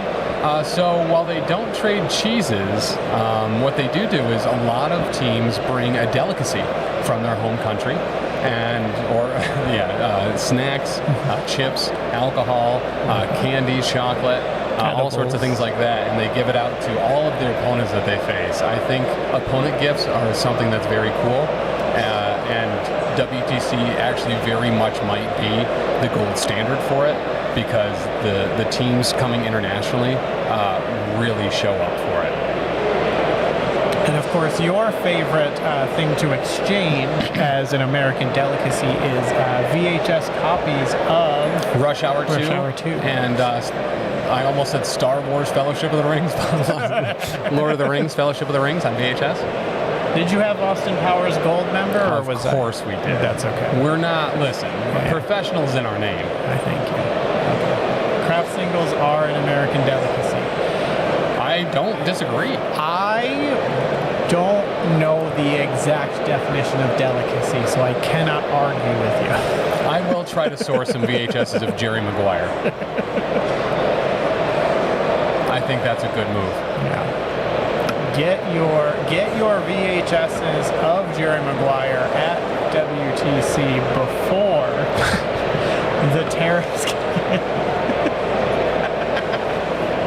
That would be one with the amount I pay in oversized baggage to bring all the equipment to conventions. Throwing in VHSs, unfortunately, not towards the top of the list. Got it. Noted. I'm trying to help. I'm just trying. I'm doing my best.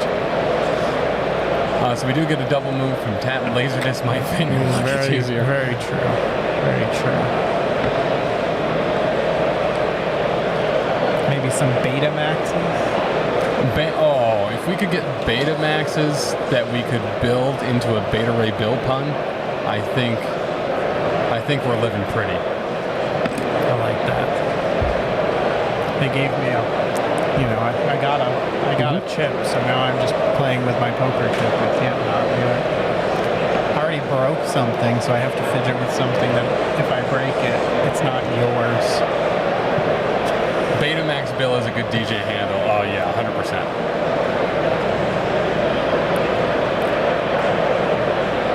We're rolling.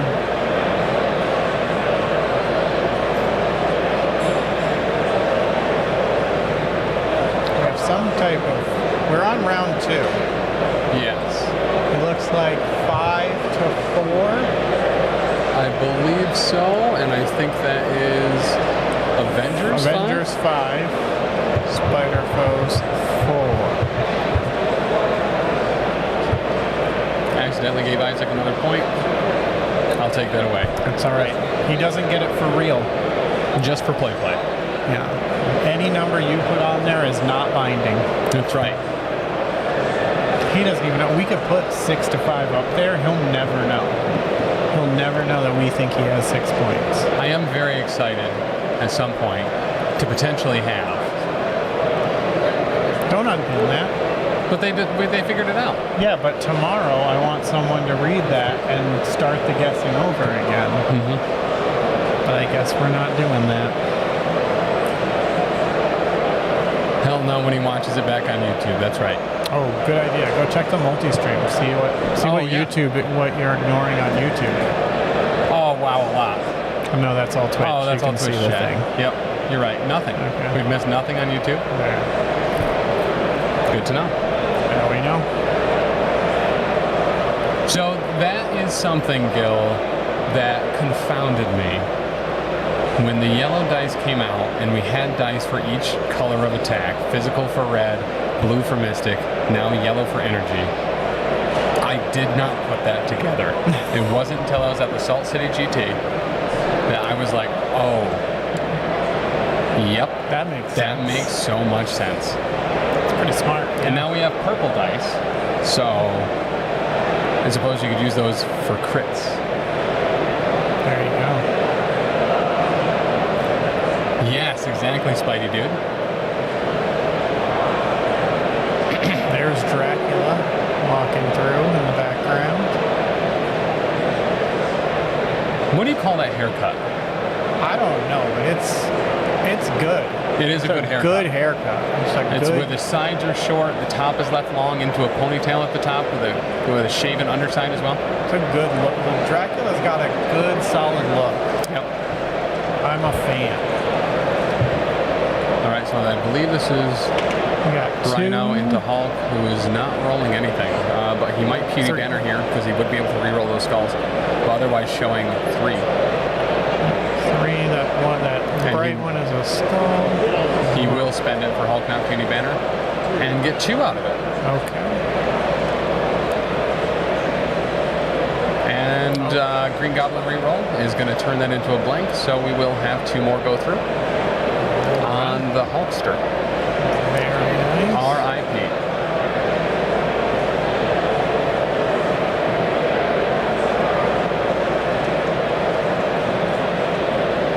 So second attack here.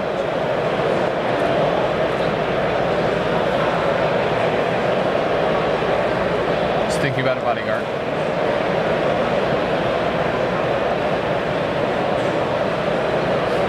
And he'll spend it. So this one will go into Captain America.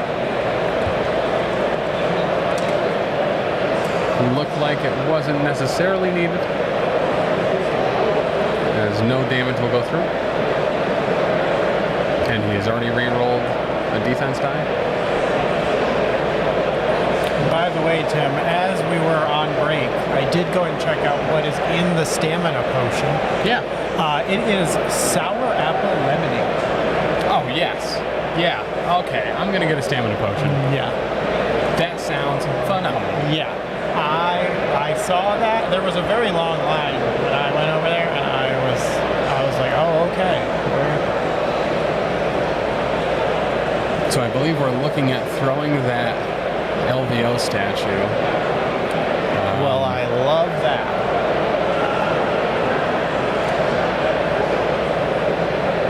So he's got to move himself in a way with a stampede to not... Oh, it's the place off of the attack. That's what it is. So I think that will, in fact, get him within range 1 of contesting the point, while also being able to throw that LVO statue directly at Camp, potentially either getting the brace out of the way or having him risk the damage. Well, I love that. Yeah. There's nothing, I mean, as much as we love the LVO statue being on the field, the only thing I love more than the LVO statue being on the field is it being thrown at someone. And here we are. And there it goes. Blocking 2, blocking 3. Well, So that will be... Is that size 4, I think? So that should be 2 damage through and on Camp. Yep. the more terrain that we can throw, the better. Actually, that might only be size 3. I think there's only 1 damage on him. If only I had a way To just go and take a sneak peek. Yep, just 1 damage on him. All right. So it must be size 3. Can I have that other water? Thanks, friend. You got it. Are they playing on a vinyl mat? No. I think it's neoprene.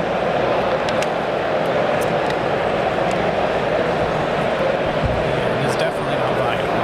I don't know what it is. Yeah, it is in fact the standard LVO mats.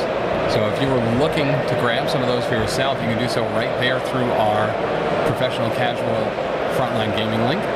Help support the network if you're grabbing stuff from there anyway. And remember to use that link if you're ever picking up tickets from one of your frontline gaming events. We do have some unique stuff on the way as well through the Frontline Gaming store, so stay tuned for more information about that. Do you like dials or tokens for damage or power? Personally, I like tokens. Very specifically though, to put this caveat in there, I like tokens, especially when proper change is used. 10 single power stacked on a card can be difficult to count if you're trying to look at what your opponent has for resources. But when the 5s and 3s are used, it makes it a lot more manageable. And there's also something very nice about the physical removing of like coins that like makes it really seem like you're paying for attacks and superpowers that I appreciate. There's nothing that gets people more excited than paying for things. And now we've got another piece of terrain being thrown. This is the match I've been waiting for. So blocking 1, taking 4. Very. We can see here throwing terrain is. It's very good. It is very good. And Spider-Man was on that terrain. No fall damage though. Yeah. It's a similar to Borderlands. No fall damage. No fall damage. What other games have no fall damage? Top 5 games that don't have fall damage. Final Fantasy X, Final Fantasy X-2, Final Fantasy 13, Final Fantasy 13-2, and Final Fantasy Lightning Returns. I don't even think there's no falling in those games. So, there's no fall damage. Great point. I was on that terrain. You were?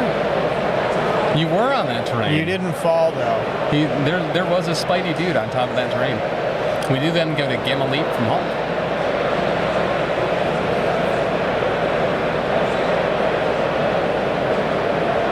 Because he has a decent amount of damage up, he might just be rotating over to Wong to just get healed up.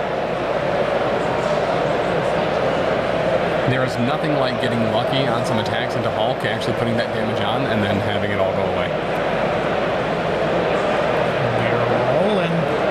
And it does look like we are going to probably punch Rhino. Now with 7 dice.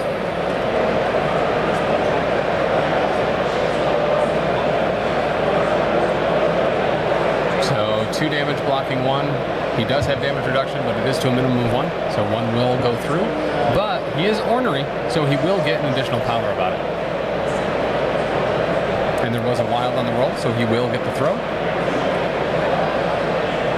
Or the push, sorry. Push. And then he is going to aggressive right back in there. What an ornery dude.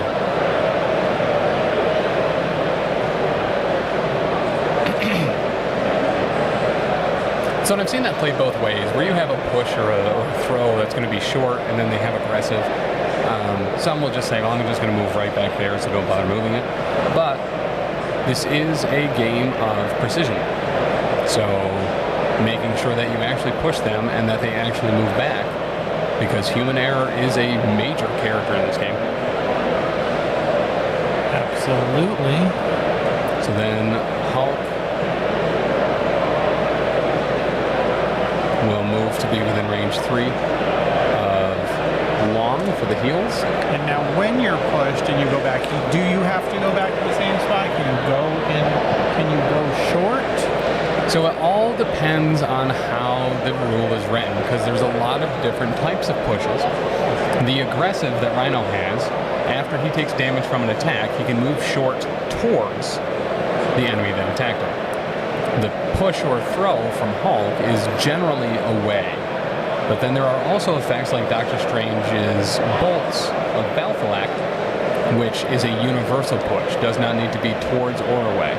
Can be in any direction. That's what I was thinking, Gil. You would modify your position a little bit, maybe get get closer to other units around, or get further away, or something of that nature. So a lot of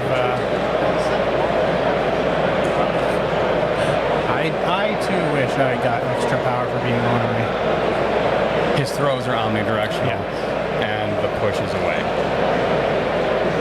I wish I got extra power for being ornery. Honestly, same. Like, I follow a bunch of TikToks that are like, which one of these awful superpowers would you want? And like, I could see that being on there and would absolutely choose it. As they say, money is power, power is pizza. So like, let's go. There's some of those who's like, oh, awful superpowers I have. It's like, you could teleport up to 1 meter away. It's like, that sounds dope. I would go through walls all the time.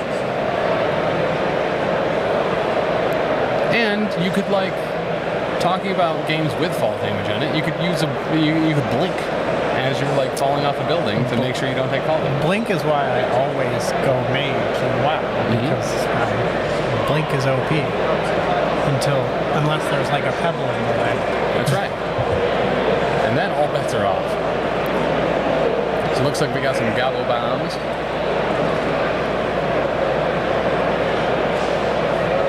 Showing free. There's a wild there. If you could teleport a meter away, but it was more effort to do it than like taking a step, is it still like if it's the same effort as taking a step? Green Goblin reroll has that go away. So all 3 damage is going to go through. Yeah, I still would do it. Okay. It's a flex. Anytime I can do something incredible at the low cost of just a bunch of extra effort, yeah. If you miss measure, and you would end up like in a wall. Gil, so we don't have the purple dice here. There was a player that had it earlier. They are from this new store lead kit. So they are in the wild, and that is how you get them. Going to your LGS and playing some games for a league. All right, second verse.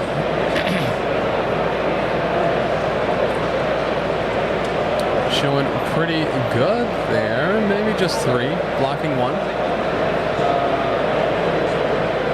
Blocking 1, reducing. So that will have just 1 go through.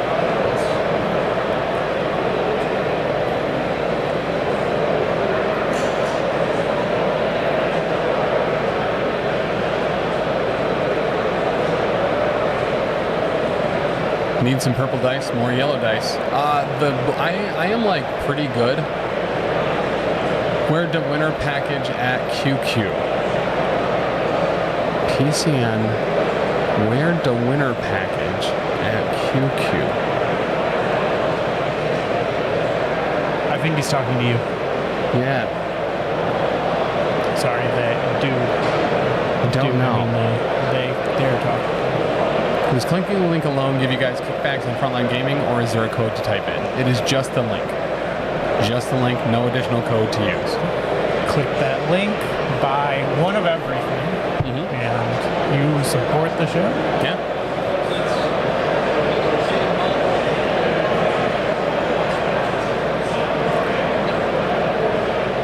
So it looks like we do get the heal there from Wong onto Hulk.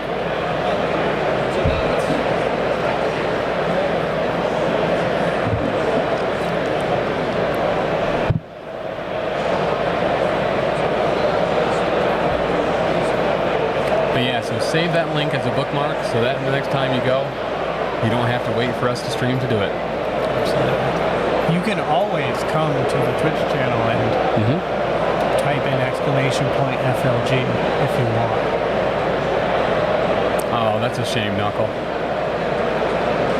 But does look like that does put an incinerate on Captain America. He's on fire. He is statistically on fire. So would that make him inflammable or flammable? Yes. Okay. But not unflammable. But not unflammable. That means you cannot be flammable. Right.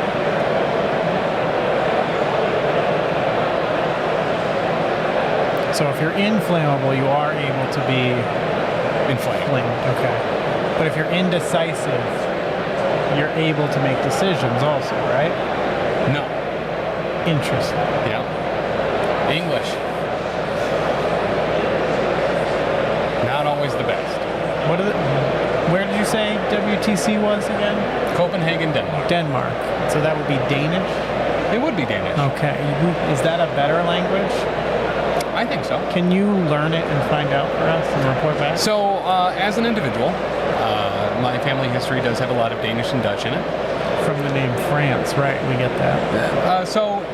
Actually, when my family immigrated here, our last name was Franz.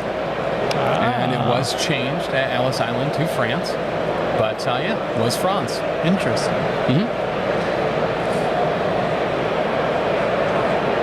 So it looks like we're looking at some Namor stabs here into the Hulk. Putting a stagger on that boy, always real nice.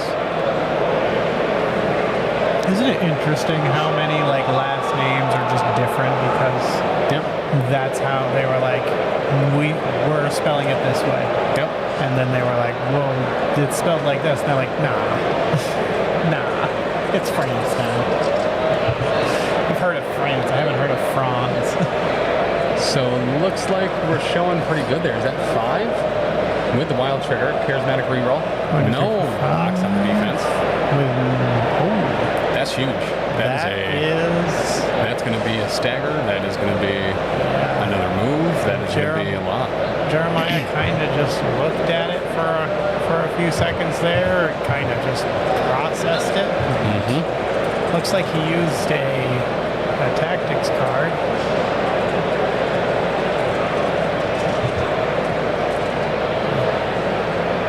Oh, that was a recount. All right, so going from 5 to 2.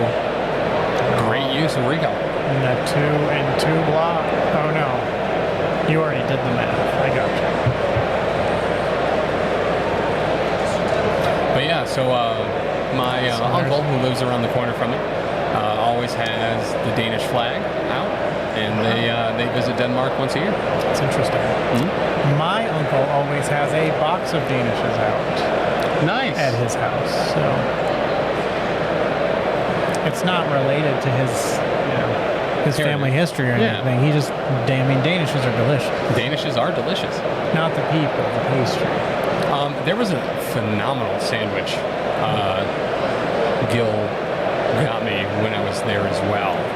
That I cannot remember the name of it, but it was phenomenal. Gotcha. I just want to be clear that I do not advocate eating a Danish person. Yes, no. Okay. Highly inadvisable. Because Spidey Dude said, I love a good Danish, and I don't know if they meant a good, I love a good Danish person, I love hanging out with a good Danish person, but definitely not eating Danish people. That's not okay. That's true. Yes, of course, if it's consensual. Was that pig belly on that? Was that what it was? Pork belly? Pork belly. Oh, pork belly is good. It had a relish and I think some of the neon pickled onions and some type of crunch thing and a sauce. I did get it without the relish. But it sounds very good. It was very good. Yeah, the food there was very good, just kind of across the board.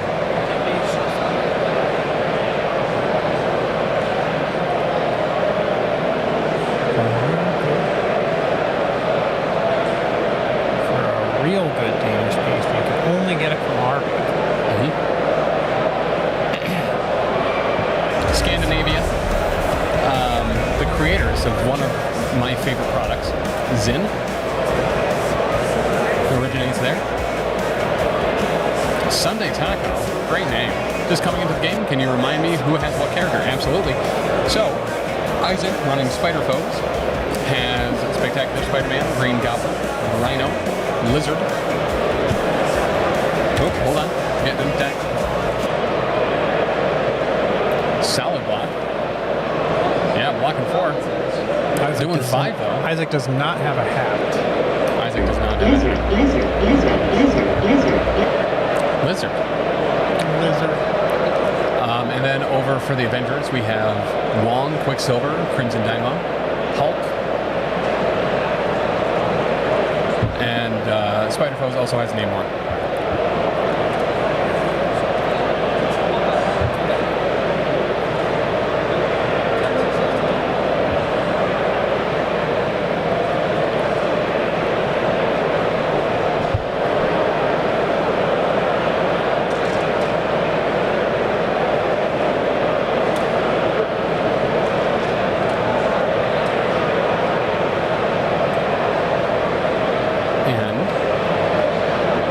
As far as tactical cards, Spider Foes has Brace, Sacrifice, Surprise Webhead, Strategic Retreat, and This is a Robbery, which just happened.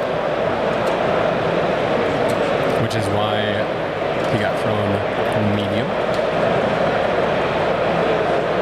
Over for the Avengers, we have a Calibration Matrix and Avengers Assemble, both of which have been used.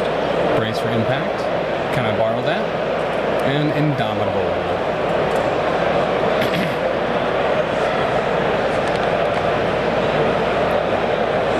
About leaning back, been leaning forward for the last few hours. That's true.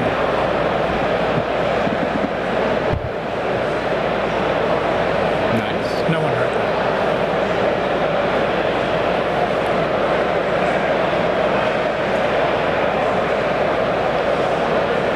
that. So Gwyneth, did you have a hand in that Rhino's construction and design? That's a good question from an avid painter as yourself. As an avid hobbyist.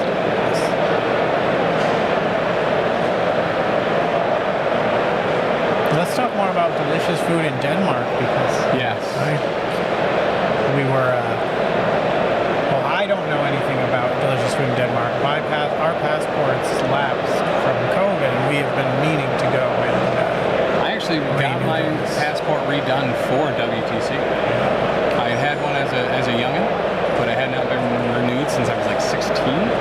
So it did require a new application. I believe we have an appointment this month to figure that out. Isaac's Rhino has a lot more eyes than mine. I love it. Absolutely. I'm excited to be in Copenhagen again. I need to get out of America. So we have, it looks like 3 successes on the attack here. Blocking 2, 3. So blocks it all. Spidey dude, this may surprise you, but Las Vegas, New York is actually not that close to Canada. It's true. Well, Canada, relatively close to New York, just not every part of New York.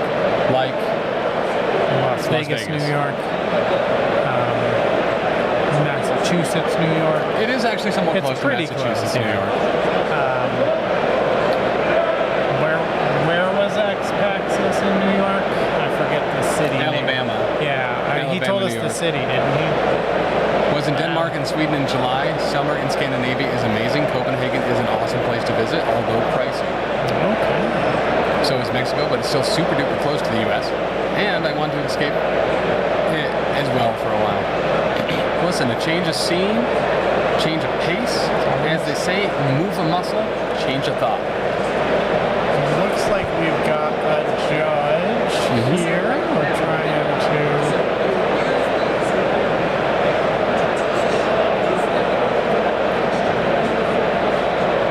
So looking at the order of operations for Indomitable.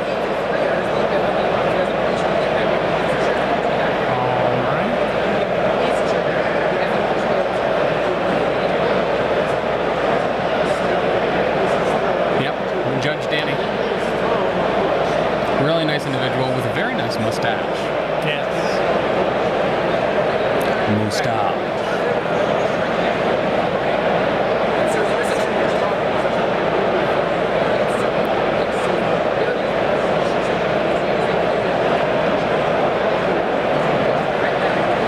We're getting that.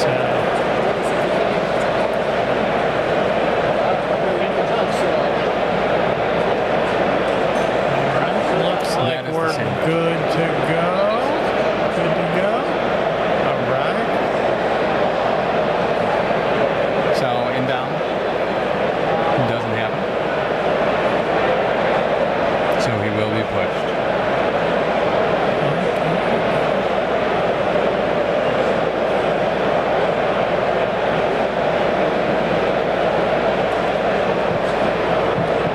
That's actually one I wouldn't have known the answer to.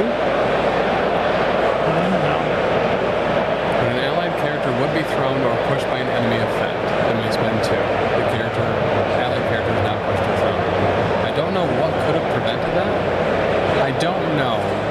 So long, Big Bowser. Thank you for making that appropriate. It looks like he does still have Indomitable available. Jeremiah does, so it was not used.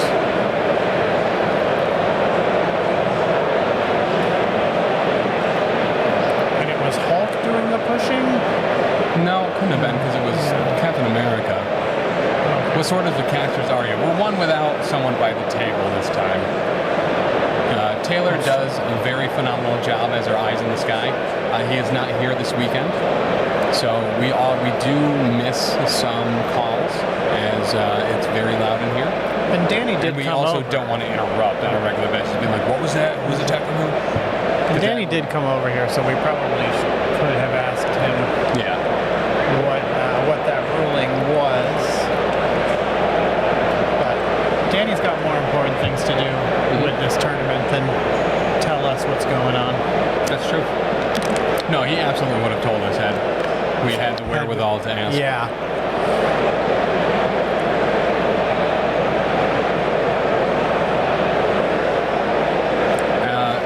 He's also now explaining it to Aaron England. Aaron England, Jeremiah England's brother, and also another very phenomenal player in this community. It might have been a push from Crisis, but there's no pushes in this Crisis. It's Cube and McCram. So if the thing was that it was enemy effect, yeah, no pushes in the Crisis. You probably could have made it out to Vegas. Well, listen, we got 2 more days, Alyssa. That's true. Come on out. If you leave now, you could be here in time for the invitation. That's right. Would you have come? Because I will remember that for the future. I think we could get Danny. And we could find out what that judge call is if we're still interested. Yeah, you want to flag him? Yeah. That's not a one-day trip. Well, good thing we have 2 days of finals. So he's working back on he says, I get to see the first. And I was like, you don't get to see full information. It's crazy. You're talking about it. Yeah. And he's like, well, no. That's part of the push. He's a place. I was like, but what will you actually gain from it? I was like, I don't understand. I was like, no, you're subject of the push. But inbound, it's not pushed. That is the end of the conversation. Yeah, that's it. Okay. I was like, why would you get free time? Yeah, I was like, why would you get free information? Yeah. Right? That doesn't make any sense. God. I mean, you know my reserve why I don't play yet, but I love supporting PCN, so I try to make something like that work. That's awesome, Melissa. Thank you. Absolutely something I will keep in mind. And you know what? I had a companion flight too, so I could have made that flight happen for free. And you can absolutely do a one-day trip to Vegas. Come on now. Yeah. Come on. So we did get some clarification from Danny. So the Indomitable thing was whether Isaac would put down the template and show where he was pushing first. And I was like, no. If the template's down, that means you're not using Indomitable. There's no free information. Just a timing clarification there.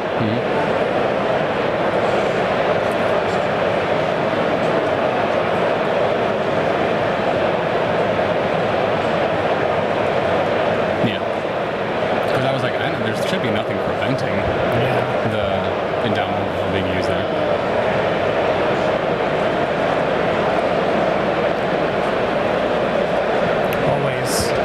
Always appreciate Danny and everyone else helping out here and judging and keeping these games running smoothly. So showing 2 on the attack, looks like blocking nothing, but it's a little cocked, so he's going to re-roll it. Yeah. And we'll get a block from it. And then a re-roll. Won't. So he is just going to take 1 from that.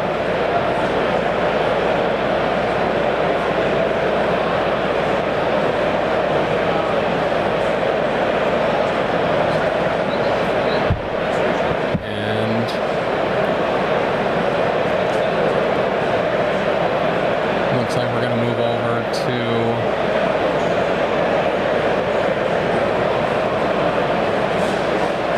Lizard. Well, there was a push/throw. The only person just wanted to see where they were going to end up before choosing to use it. Yeah, yep, that's exactly what it was. So they say, I'm going to push you, and you use Indomitable then, and then if you don't, then they push you something. So Isaac does take back that bottom M-Cron, and then Lizard is going to move up and probably do the same gosh dang thing.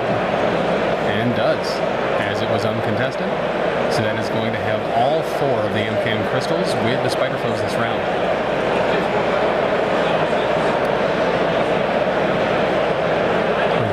Pay 2.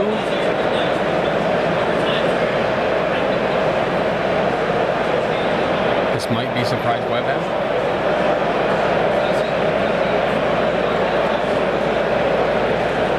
And that's what it looks like it is. So this is Wakanda Forever, but everything has to target the same character. Only showing 1 block, showing 1, 2.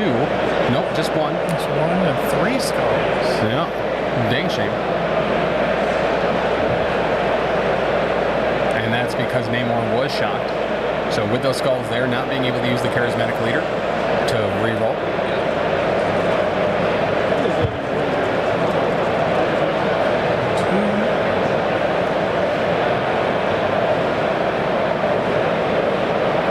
Crit's deciding it all there again. So nothing. And then second time, showing 4 successes, blocking 3. So just 1 through. Isaac is slinging these dice. 1, 2, 3, and a crit. So that will be another ricochet.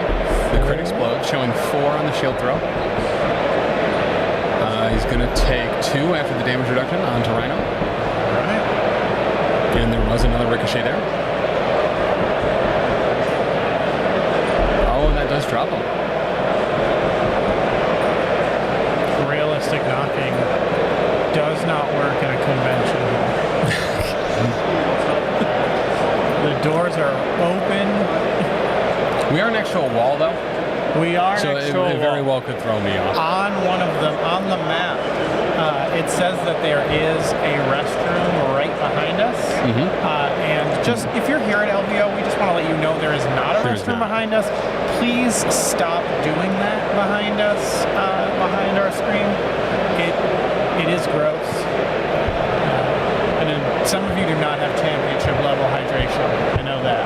It's true. Some of you are bad teammates.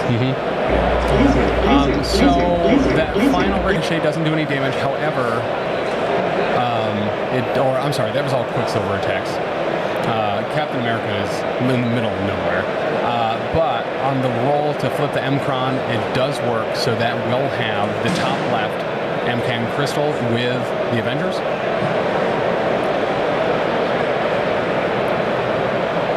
Always side with foes. I think Spidey dude going with foes is smart. You know, keep your friends close, keep your enemies closer, right? And that will make it 8 to 9.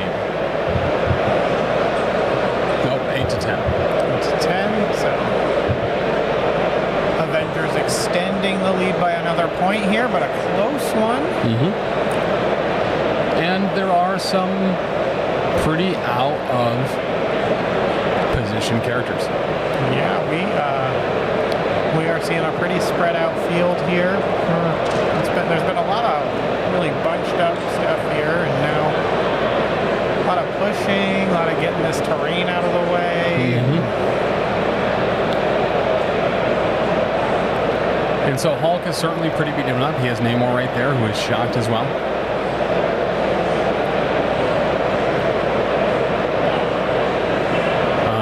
So the priority here is going to be with Isaac, as Quicksilver was the last activation, which means I'm assuming we're going to be seeing Namor going into Hulk here.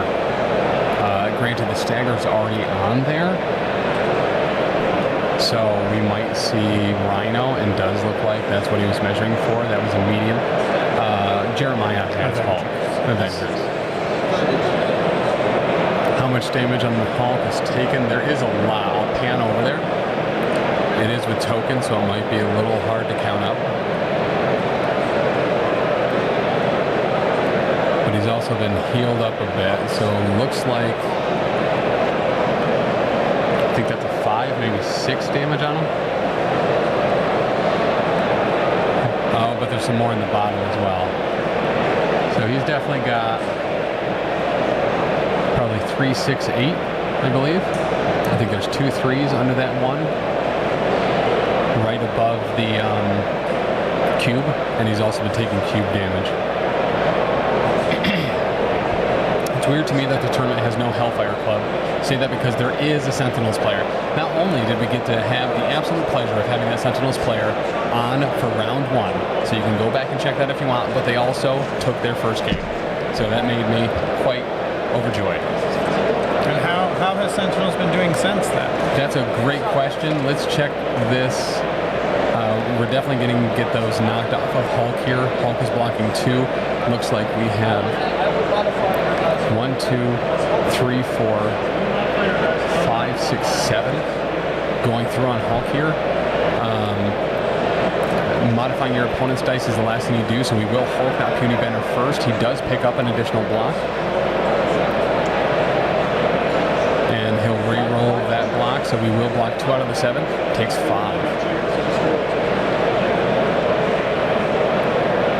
Oh, but Captain Dynamo. Crimson Dynamo re-rolling 2, converting 1 off. So 6 into 2, 4 damage.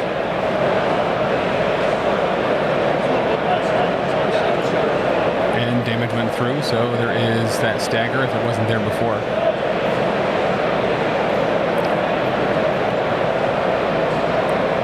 Sentinels is 1 and 3. So we got to see their win. Glad we got to see that.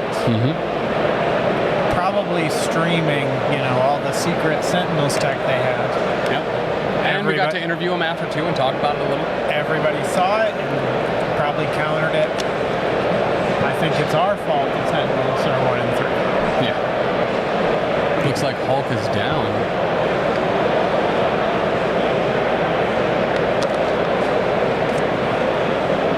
It is a stagger token on him.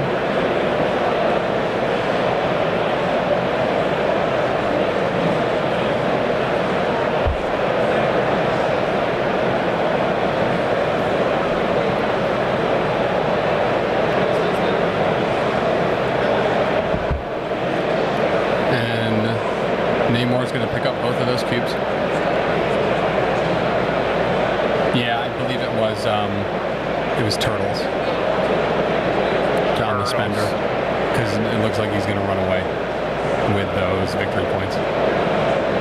Especially with Hulk staggering, he's not going to get there to do nothing about it this round. And that's where he'll go.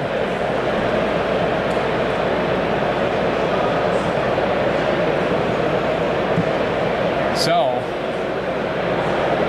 that seems like it is the perfect time to take advantage of one of the incredible things here at the Professional Casual Network, which is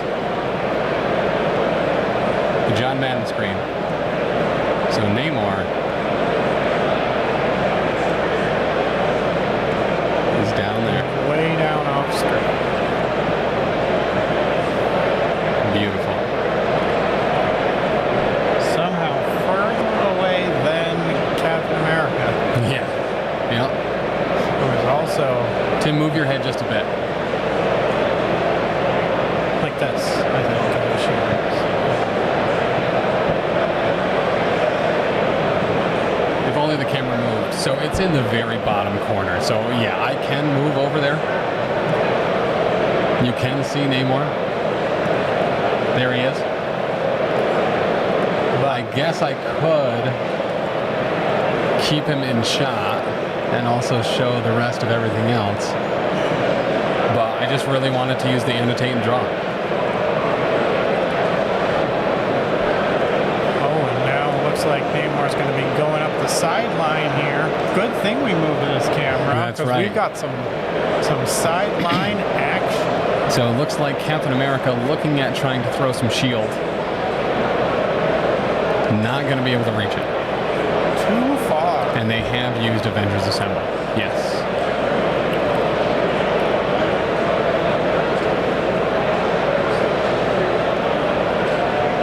And you can get a great look at that 3, 6, 7,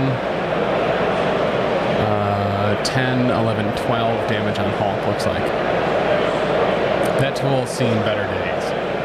But it's been the star of many plays. So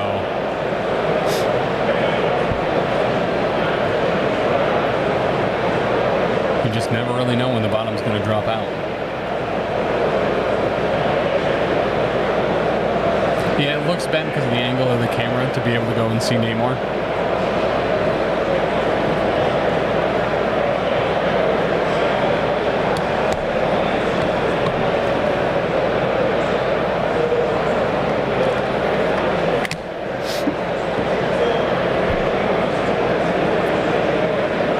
So, as of right now, Isaac is scoring 7. He has all 4 cubes. Oh, there's 5 cubes. Never mind. He's still scoring 7, though. He has 3 of the secures. 4 cubes. To be clear, by tool, I was talking about Cat. Who has the other cubes? Great question. Let's pan this camera all over the place. So we have, 3 on Namor.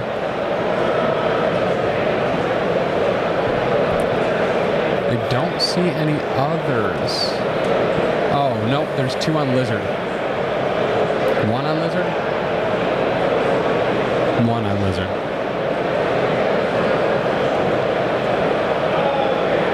Then over to the other side. Looks like 1 on Dynamo.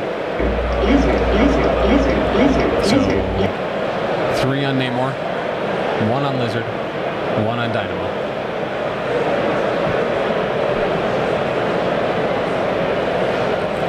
So Cap gonna move up.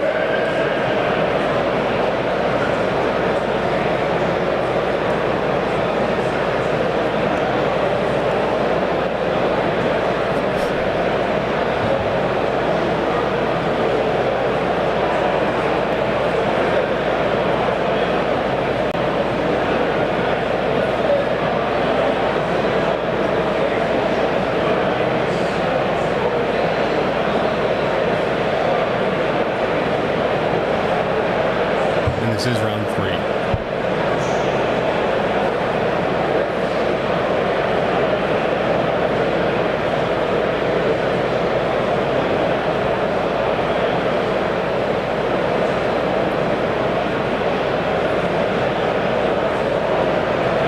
So assuming no other points flip, which they probably will, Isaac needs to flip that top left Macran.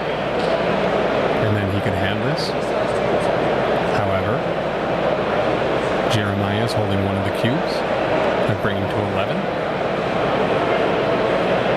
Namor does seem out of reach for this round, but Lizard is very much within reach. It looks like we're going to go with a Stampede.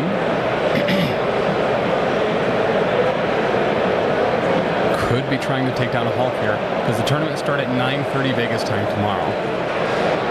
It's a good question. Danny's actually right there. We can ask him this question real quick. Those are great questions. Perfect timing. Perfect timing.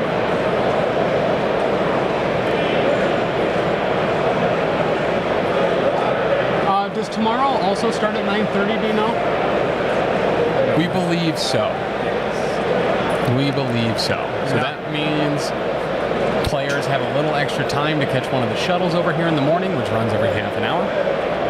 And I have a little bit more time to stay in bed scrolling through TikTok or playing Pokemon TCG Pocket.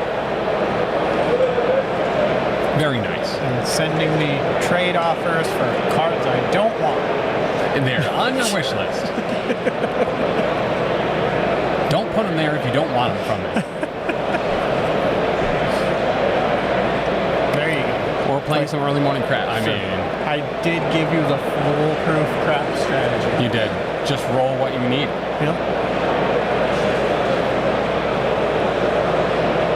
I might come with you to the Golden Nugget after this and test that strategy out. Who's to say? It sounds really good. It sounds real smart. Sounds real smart. Yeah, I thought so.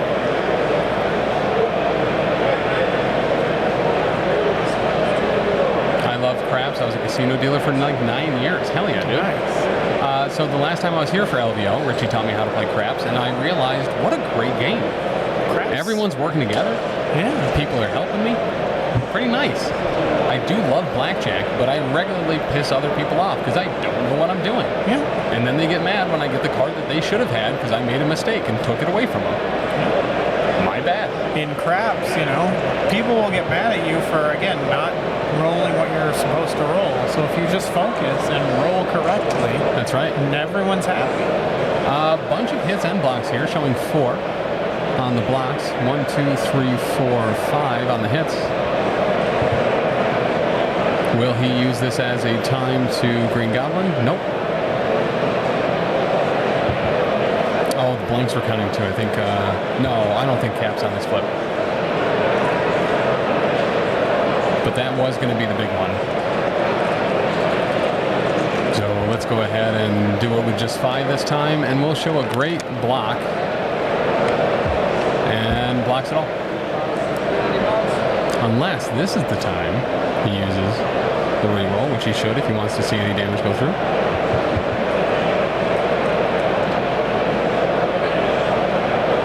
And he does Hulk Not Kitty Banner, rerolls him, showing 4 blocks now. And looks like he'll let it be.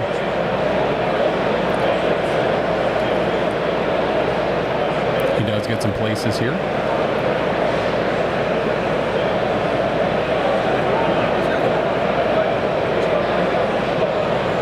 I can't believe the pure destruction that Isaac has caused to that street lamp.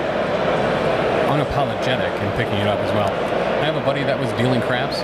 As a rookie, he had his head too far in the box and took one across the brow. Yikes. He still has the scar. Those things are sharp. They sure are. No rounded corners on the casino craps dice. That is, Yeah. as soon as one of those chip, you gotta get them out. Yep. Can't have any unbalanced dice. That's right.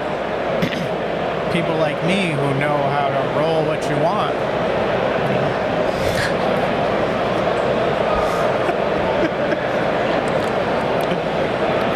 Richie putting himself on all sorts of lists here in Las Vegas, New York. Yes. Well, if I were recognized at a casino and they watched me throw the craps dice off the table on my first roll, as I am known to do every single time I play craps. Which would be worse to step on, craps dice or Lego? I'm going to say Lego, and here's why. Craps dice, when on the floor, usually horizontal to the ground and a little bit more difficult to hit the spikes. However, if it was a shag carpet and you could have a point elevated, I would in fact in that case say the craps dice, as it is sharper instead of blunted. If it is just to step on, then it's definitely Legos, because the Legos are going to be in places where you don't have shoes on. Your craps dice are generally going to be in casinos, and if you are not wearing shoes in a casino, stepping on craps dice is probably the least of your problems in terms of damage to your feet. That's right. Legos are D4s. D4 is worse. 100%. That is a good comparison because you could have D4s where you're not wearing shoes. That's right. So the Avengers do take back the McCran. You know, after a long night, some ladies definitely be walking bare, though. You are correct, and you are correct. No further comment. And that is going to be Wongers.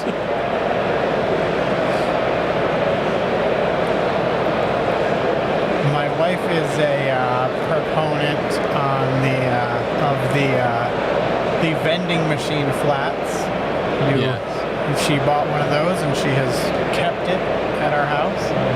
Yep. They are terrible, but they are better than being terrible. Yep, so the stagger was in fact removed from Hulk via Wong. Yep. And so I believe these are some Goblin bombs. Nope.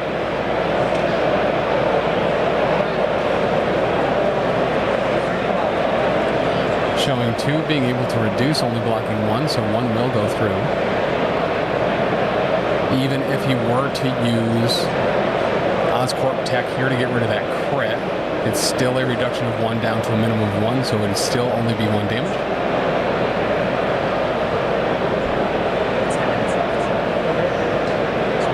I feel like you guys started relatively on time. For the most part. Did they? Conscientious. Yeah, I feel They took a long time in the tank selecting their rosters, but that's I don't know if is in that fact was their time. They did take a long time doing the rosters and stuff, but like that's also part of it. like the roster selection part. They kind of took a little longer. It wasn't really because of us that happened, but How close is this? they are. Yeah, it's super close.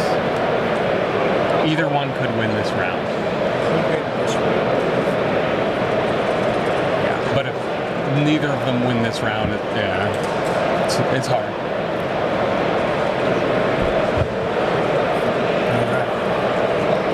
Just getting some clarification there on timing here. We've got about 10 minutes in the round, so we're just trying to make sure that we are fair to the players that are over here on the stream table. There are some extra steps with it sometimes that can take up some time, so we of course want them to not lose out on anything.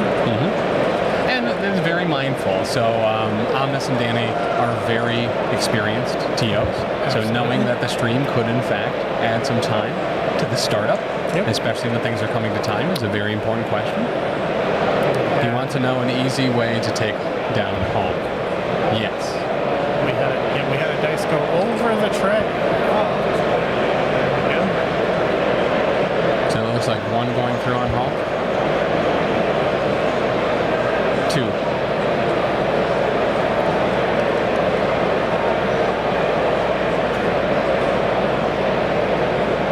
Canonically, just use Hawkeye. Oh yeah, fair. Yep.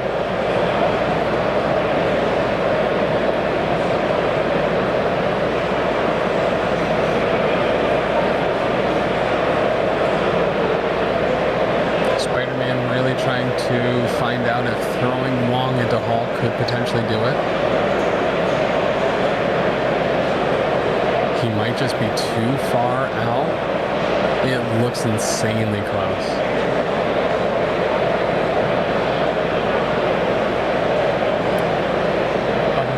A big decision here. And so with this throw, the bases just have to touch. Correct. And that will do a damage. So the character being thrown takes a damage from the collision, and the character that is being collided with takes that character's size plus 1 in damage and can make a dodge roll against it. Got it. And so it looks like we've decided not to try the throw. We did try it, but that was the actual Indomitable use. Oh, okay. He took 2 power off to make Wong unthrowable, which means he cannot be thrown. Correct. He is indomitable. He is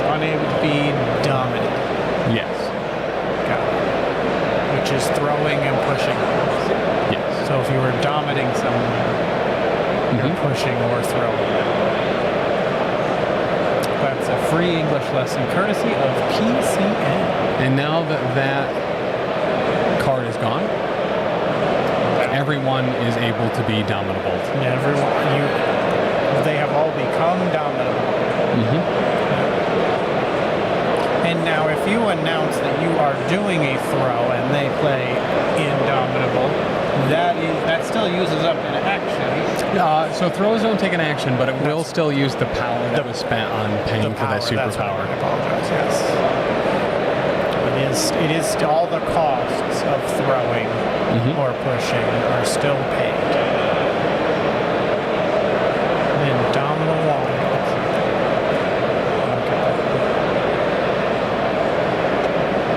There's 2 other undefeated games that are in this same window, so we're just going to give all of them a little bit of courtesy time. So we're not like an immediate shutdown. We'd like to let this play. Okay. All right. So it looks like both of the undefeated games that are also out there are going to time. So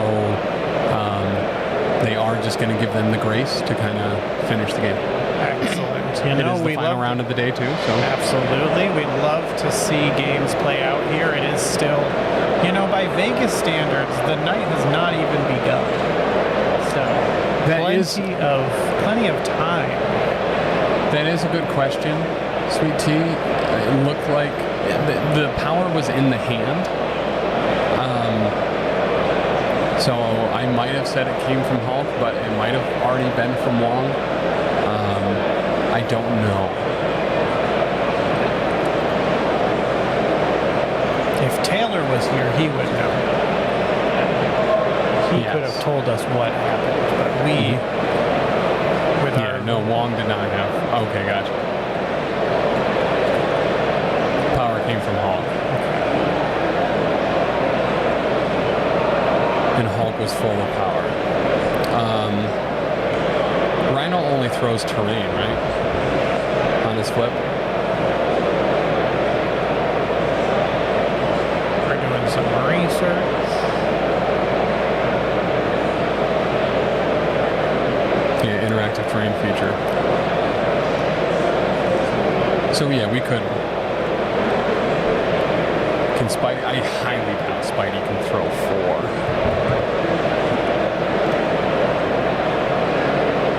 No, size 3 or less. It is size 3 or less, though.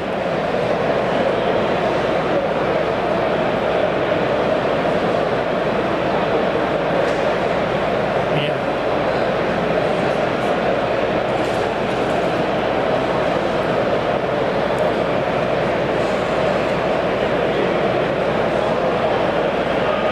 Yeah, he throws through. Spidey through, he throws through.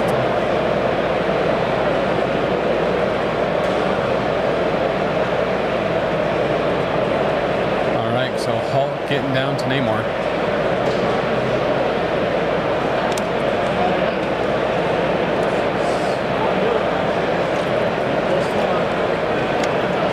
This is a huge, huge thing right now. Big roll here. We don't know, Alyssa. 2, 4, 5. Blocking 1. So 4.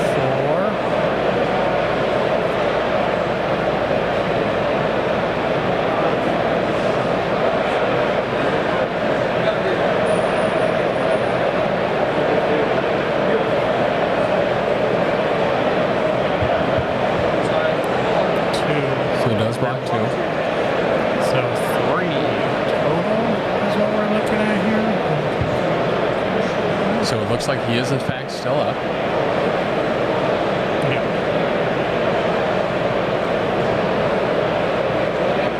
Correct. And it's on both players to catch that type of thing. And for us to interrupt that now would be not great. Granted, if that is in fact what happened, that is very impactful and would be an issue. We are not going to speculate because, we have a limited view of what we can see. So we may have misrepresented something as well. So. And without eyes on the skies here, we don't interrupt. Yep. We have answered some questions as they come up, but that's about it. Speculating can cause social harm. That is accurate.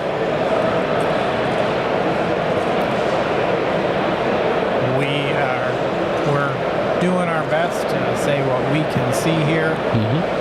And I know myself, Tim never misspeaks or... That's true. I do joke sometimes. Yeah, but he has never made a mistake in his life. It's accurate. Written down. Yeah. You heard it here first.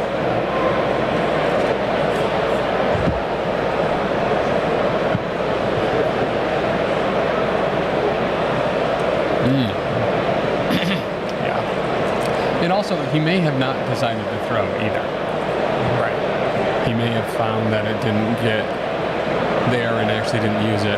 We also can't see Jeremiah's tactics cards to know if Indomitable has actually been used. Yeah, because I didn't see any, like, attempt at it. So if he it might removed have 4 power, that was probably for a Hulk, not Puny Banner. Yeah. Would be my guess. There's a lot going on in this game with, just watching it and seeing. There's a lot of measuring that, just leads to deciding to do something else. So, yeah. Yeah, so it was probably for the Hulk, not Puny Banner would be my guess if it was 4 power. He certainly wouldn't have spent 4 power on the Downwall. So. Yeah. So I'm thinking that everything is A-okay. Everything is all right. So Green Goblin up there, I'm assuming going to be taking a look at probably trying to flip that point back before...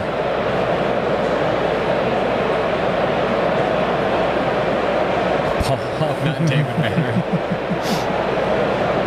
What year is it? So it looked like Lizard might be trying to do the job here.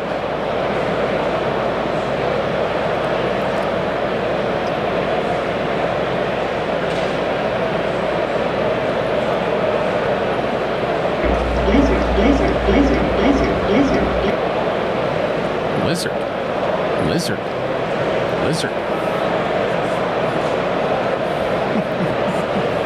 So Lizard is a really fantastic piece. Fast healing, damage reduction. Attacks aren't stellar, but he has a character throw.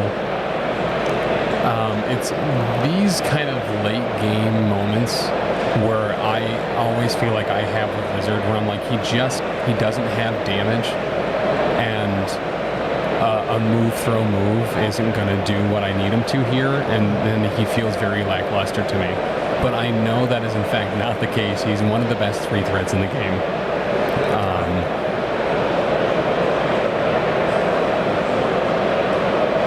But sometimes the error exists in the pilot's hands.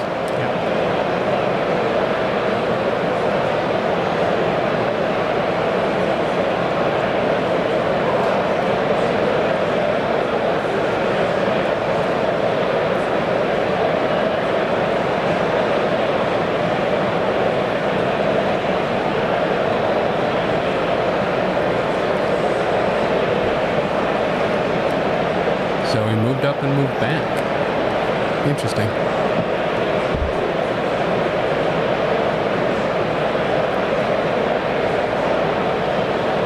Oh, Indomitable was used there.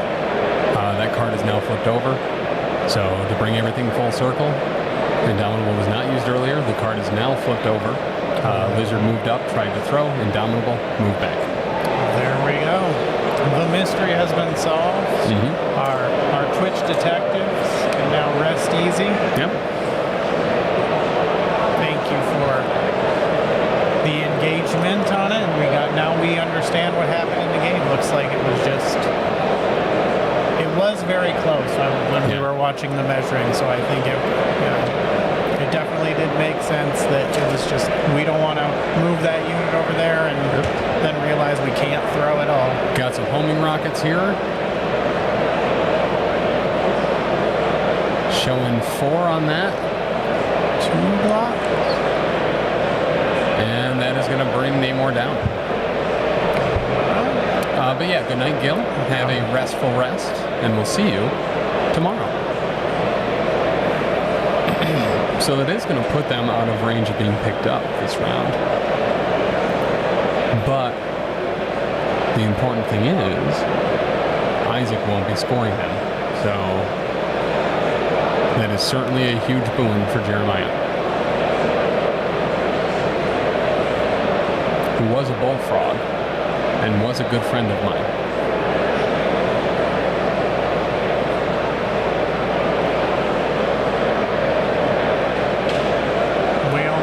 We almost got through the match.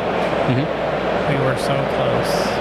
You know, I'm not sure. We've had Jeremiah on stream for years, and I don't believe I've ever made that joke. Good on me.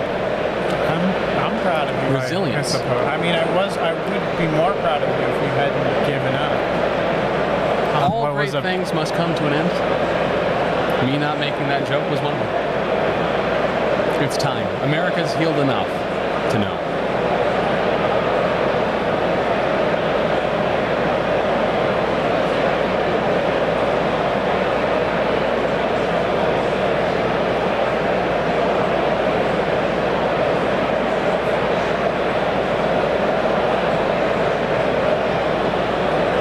So this is something we've seen be very major before.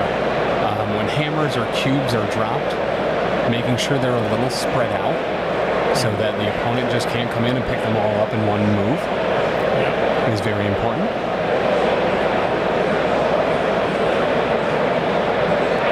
We saw a very high-level game at NashCon decided by all hammers being dropped in one location, and then the response being like, well, I'll just go pick them up. Yep. Make it more difficult for your opponent.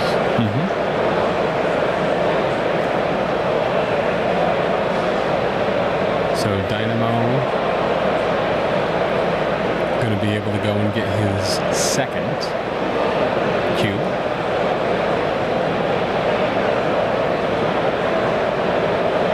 Not wanting to pick them all up.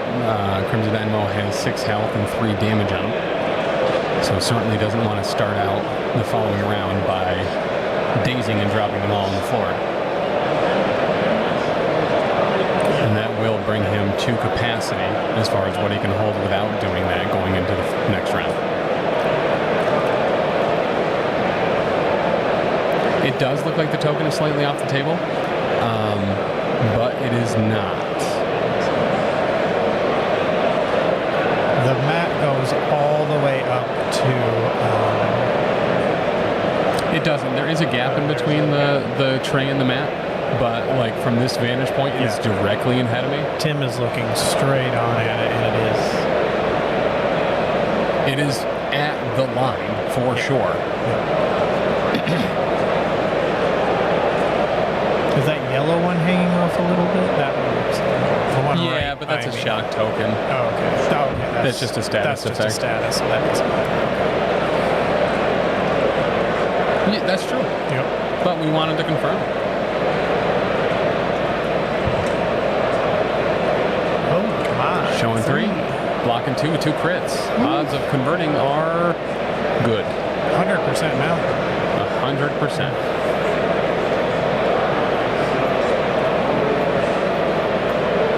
He re-rolls a couple. Does get one less. You know what?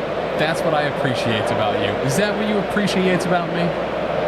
Your sister's hot, Wayne.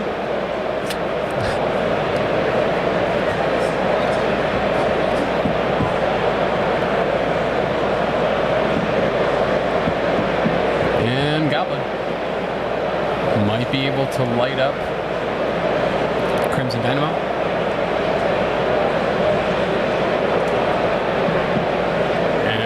Try to pump and or bomb.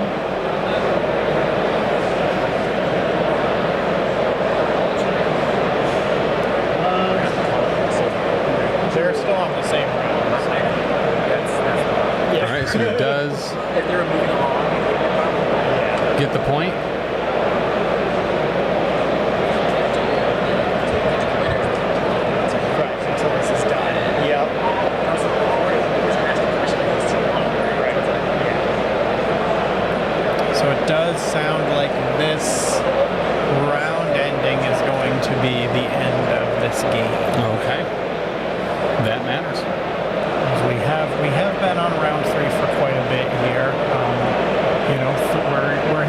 top of the bracket, so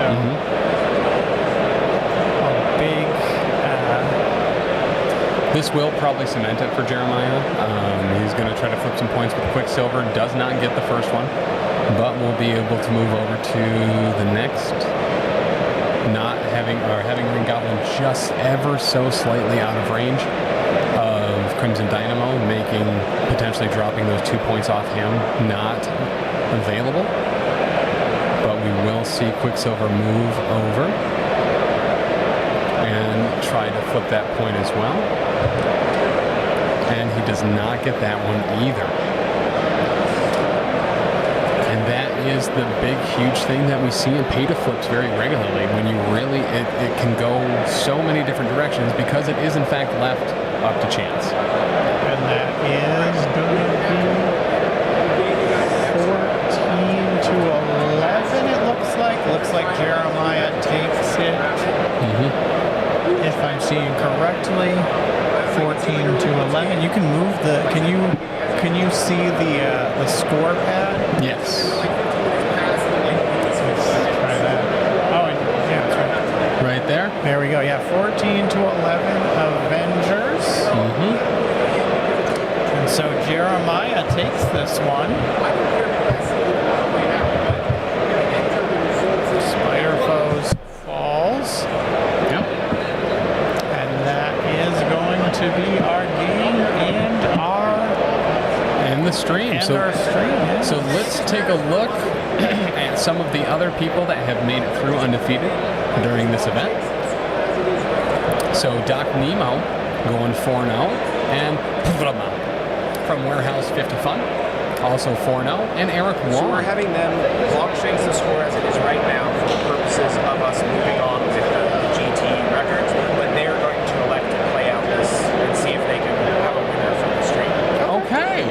Perfect. I love that. Great for us. But like as far as the event is concerned, Jeremiah has won 14. So don't go anywhere yet, but they're going to play it out for the sake of like finding out how this actually ends. Perfect. Well, I love that. Excellent. Thank you so much. All right. So they are going to score now for standings and for the event, so they can move on with the event and do pairings and stuff for tomorrow. However, for stream, they are going to play it out. And that's really cool that we're going to be able to see this go to its conclusion there. It's, there were a lot of big decisions here, some judge calls, so it was taking a little longer, but I think after this round 4 we will probably have a winner. And so at the start of this new round, we are going to see a very changed state. Crimson Dynamo going to be live on 1. We might want to move that camera down there a little where there's still that action down there at the edge. There is still a lot of hot, beautiful bean footage here at the bottom.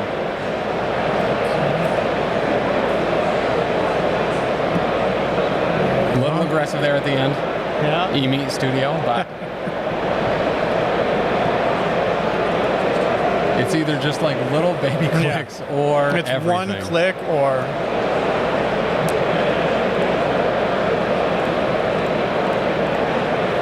So yes, this counts as a bonus MCP for us. So that it does. Who doesn't like bonus content?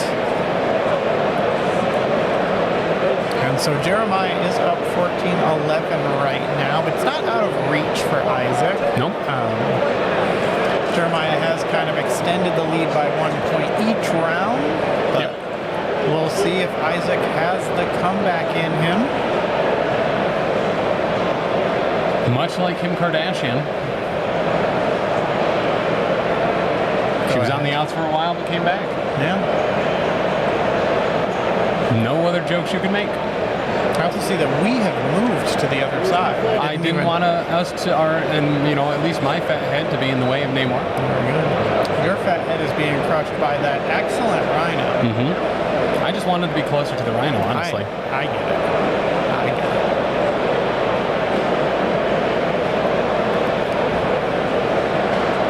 So with priority remaining with the Spider Foes.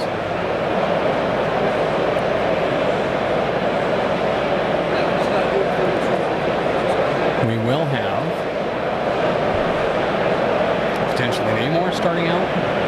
Potentially Green Goblin.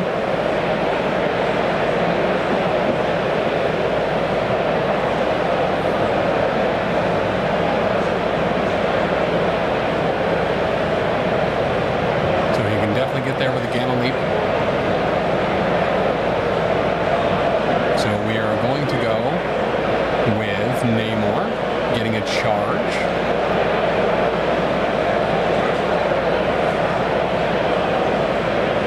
And, I mean, he could be going for Dynamo here as well. And he is going for Dynamo. All right. Here we go.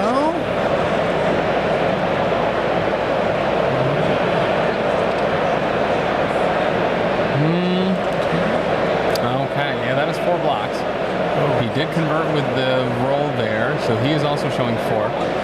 He is alive on 1. He's going to have him re-roll it with Oscorp Tech, and that will get him a great showing, though, of him trying to stay alive.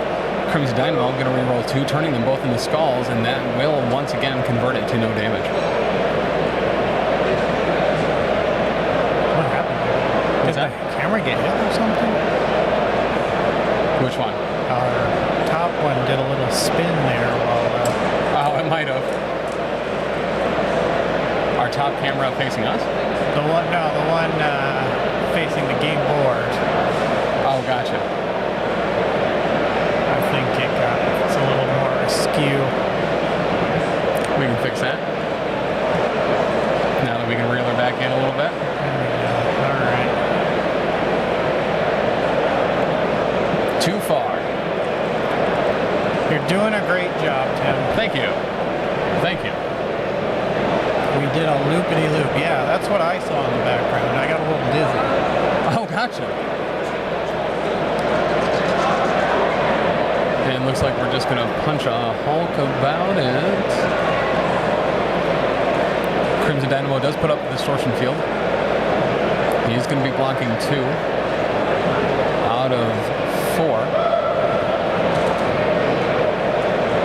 Hulk is not Puny Banner. And he will convert that to a full block. Doesn't even need the distortion field to get it there. Omnis dropping off the price for going 4-0. Yes, and they are playing it out. We've got our player meeting over, or it looks like the announcement of the standings here. You can, of course, go to the Longshanks and see those standings and see our 4-0s.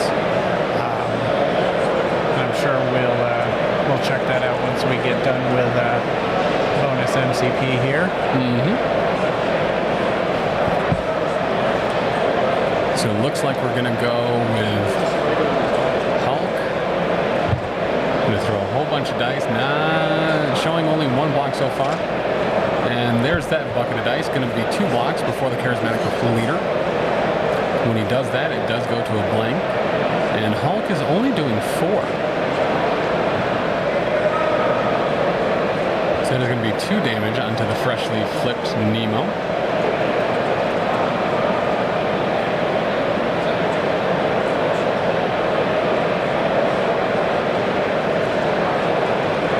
And looks like we're going to swing again.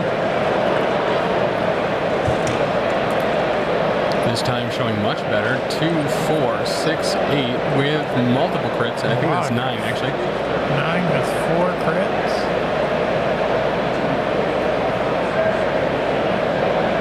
9 blocking none. And that is That's probably Namor going to be gone. enough. Yep. Another huge roll. Yeah, so our 4 undefeateds, wide variety of affiliations with Midnight Suns slash Defenders, Avengers, Apocalypse, and Inhumans. Apocalypse and Inhumans not being a shock to anyone. But the rest of our top 8 rounded out with Apocalypse X-Men, Criminal Syndicate, Apocalypse Dormammu, would love to see that, and another Midnight Suns. Namor, more like no more, got him.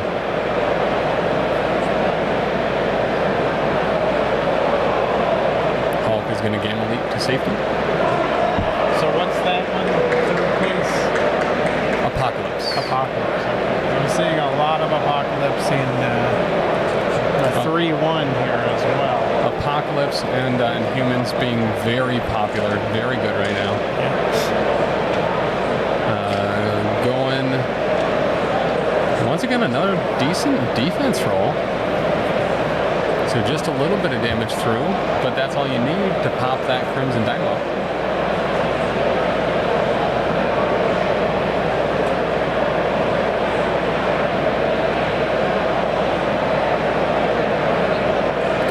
Those within 2. Can't quite make it all the way to the gobbo, but that don't matter when you can just gobble and glide, not fly, right over there.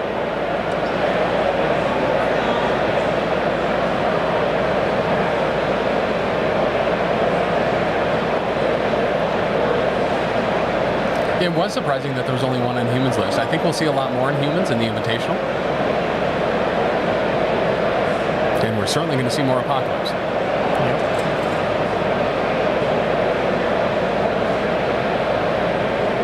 And that's Gabo.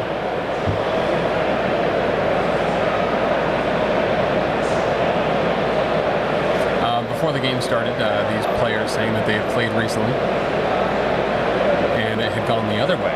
So this was Jeremiah's chance for revenge. And looks like he has taken it. This is the redemption arc.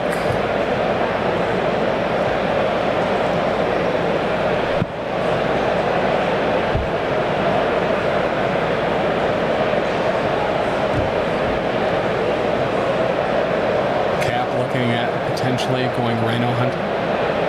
How many more games today? 0. This is it. We are in bonus time. Mm-hmm. After hours already. Yeah, this is MCP After Dark.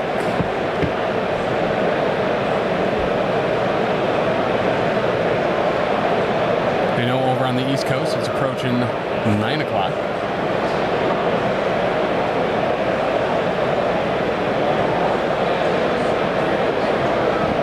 The night has barely begun in Vegas. We're putting together our Magic playing plans. That's right. So if you did want to catch some of the earlier games, they are available on the YouTube and the Twitch right now. The first 2 games in the first section of the stream, and then after a interruption in audio, it actually logically and very nicely, conveniently, put games 3 and 4 on their own segment as well.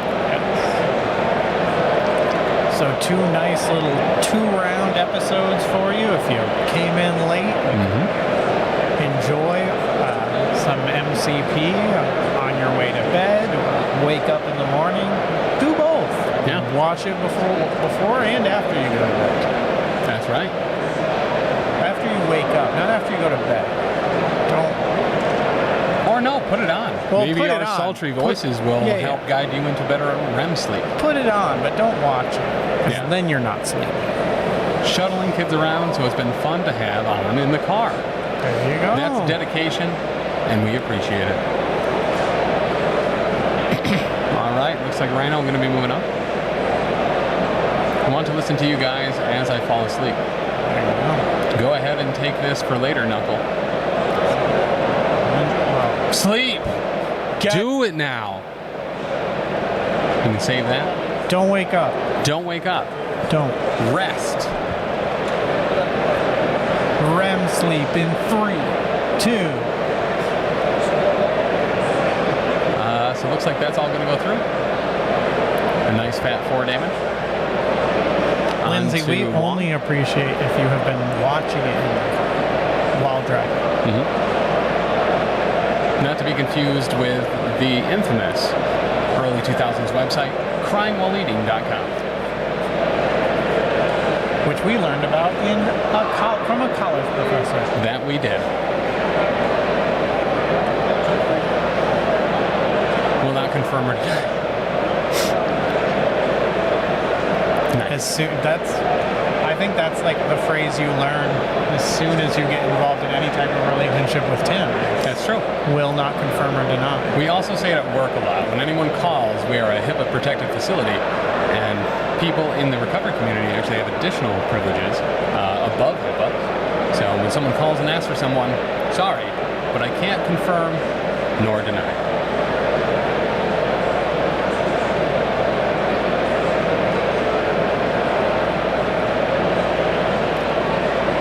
Lindsay and that media training.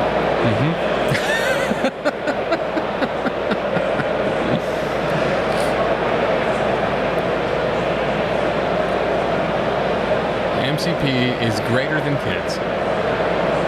Certainly a lot cheaper. Well, is it? Yeah. Interesting. With the new affiliation starter boxes, you can actually buy a full 10-character roster, all in affiliation, for the low, low price of $99. Not only that, but it also comes with tools, tokens, and dice. $99 is about a year of food for the average child. That is not accurate. I am completely positive that I have spent $99 on food per year for each one of my children.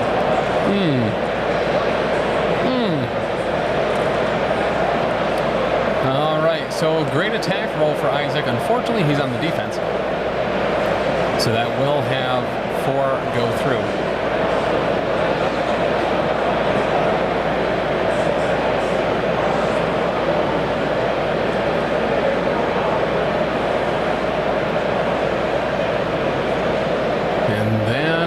The throw from the shield slam, having not only 4 go through, but 1 more making it 5 as Green Goblin collides with some terrain.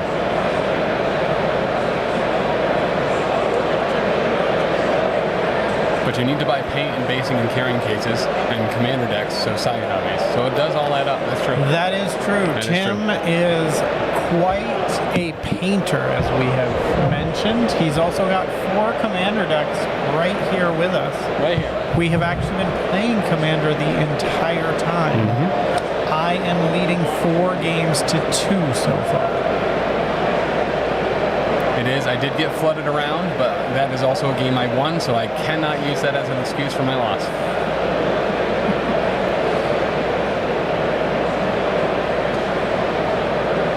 Still cheaper than raising kids and paying for colleges and whatnot. My many years of wargaming still won't add up to that cost. So I am inclined to agree. And apparently I feed my kids way more than the average American because it does cost more than $100. So, yeah. Imagine paying for college. I think we spend $100 on mini muffins alone a month. Interesting. That's a lot. That is probably too high for a month. But I would say probably $100 per trimester, maybe. Trimester. Interesting. Maybe even 6 months. 6 months. Okay. So $200 a year in mini muffins. Yeah. Interesting. And another great roll. There's the handshake. Honor's no longer intact. They can start taking swings at each other. But we will now actually go back over to the Longshanks. To the Longshanks, let's look at we have 4 undefeateds here. Fantastic. Tim, go ahead and talk about that. Yeah, so some unsurprises here. Eric Wong, very capable player, always performs very well at events. Same with Jeremiah England. Our big things here are actually our 3-in-1s. So Mike DeLuca, Carl of Carl Khan of Juicy Al's Juicy Pals, Aaron England, Quebec Tango, all individuals that we would not at all have been shocked if they had gone 4-0 at those top 3-in-1 spots. Jesse Eakin as well, 3-in-1. There's the professional casual that is not us. It's also named Dan. Not surprising. No relation. Another Dan. No. And playing crime. Is spot 2 related to spot 9? Yes. Yes. Yeah, they are brothers. Yep. So, good observation.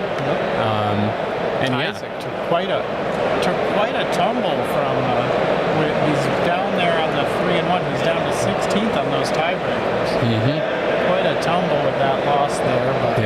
Yeah, for real.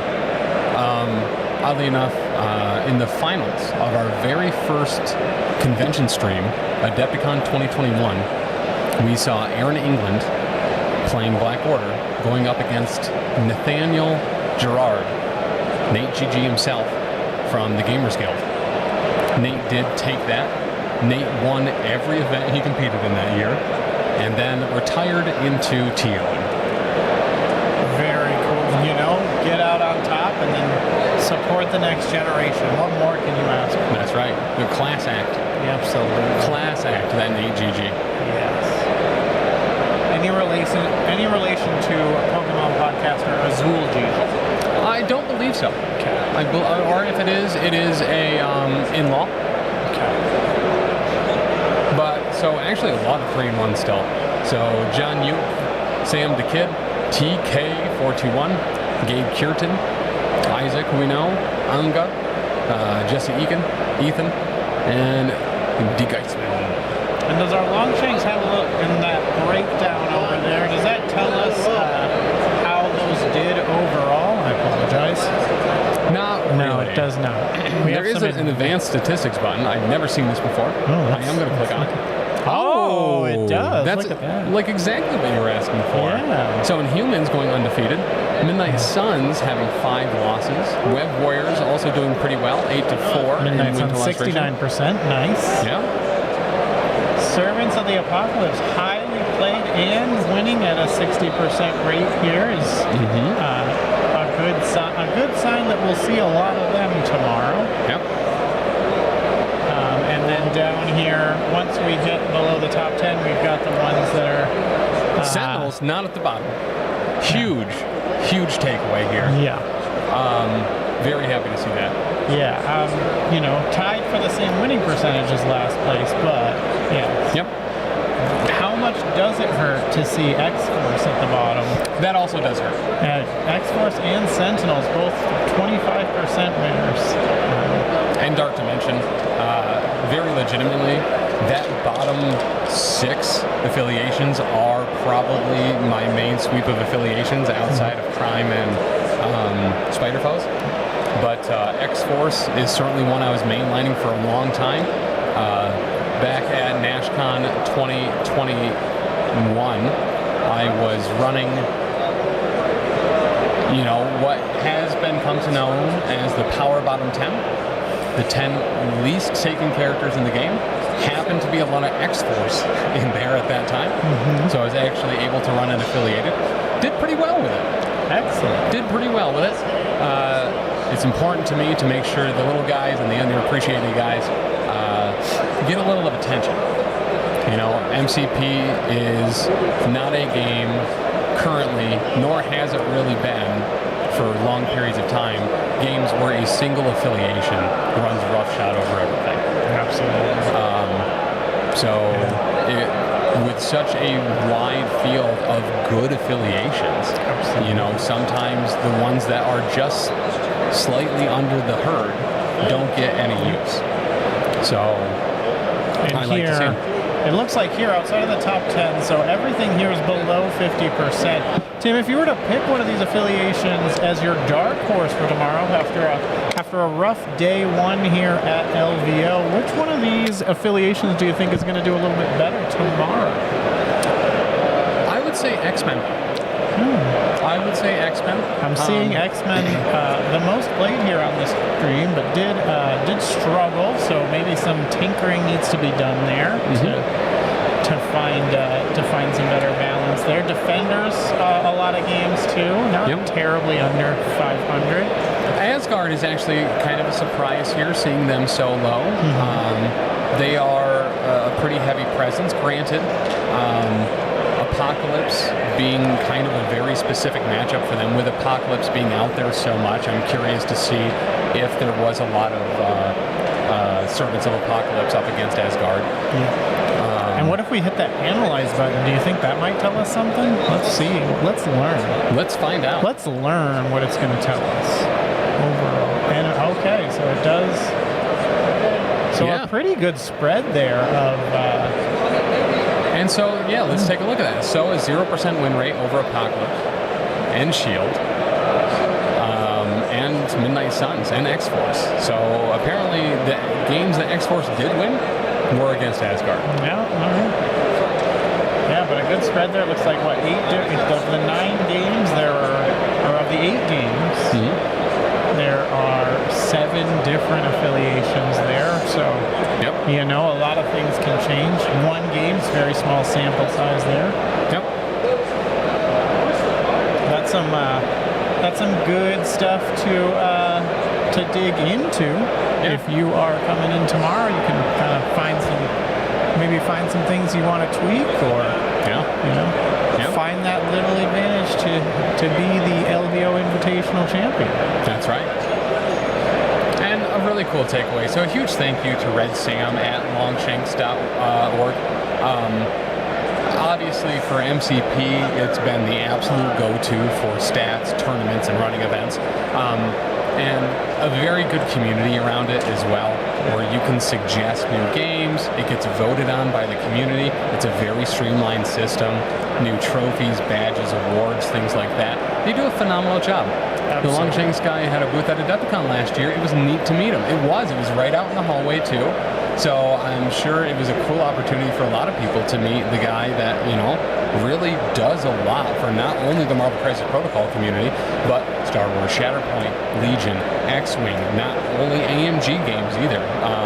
Longshanks covers a wide swath of games and has great analytics. So it's something we really appreciate here, especially as people that like to comment on that type of thing. I'll tell you right now, it's given me a lot to talk about and fill a lot of air with. So, absolutely. And if you're following along at home, we can only show you one match at a time. So if your friends are here, if your favorite player is here, it is always up. You can watch that in real time. So an excellent resource there. And then after the event, just like we're doing now, you can look at that and kind of figure out what's working for people and what isn't. And that's very true, Knuckle Gold. So it is a very low barrier of entry on Longshanks for all the other stuff. The majority of the platform is in fact free. Sign up for a free account if you don't have one already. You'll have to compete in a lot of Marvel Crisis Protocol events. And then for only $1, $2, or $3 a month, you get a lot of additional features.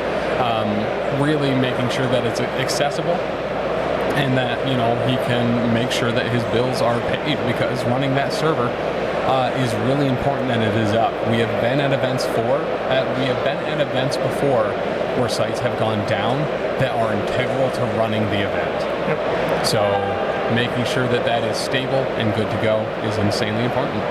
Absolutely. And yes, Longshanks, not a sponsor, but we will absolutely... I'm actually a sponsor of them. I pay them every month. Exactly. We are so grateful and happy that we can use this wonderful platform to be able to help us and help grow the game as well. So before we go, if you are not a member of the PCN Discord, get ready. There's a lot there. Way too many channels, great conversations, and if you are into any niche of gaming, whether that be miniatures wargaming, skirmish-based games, card games, video games, RPGs, listen, there is a community on there for you. Our community loves to run games for each other as well, so if you're looking to get into some online games, that's a great way to do it. If you want to play with some of our GMs, Dan always lists the games that he runs as well on there.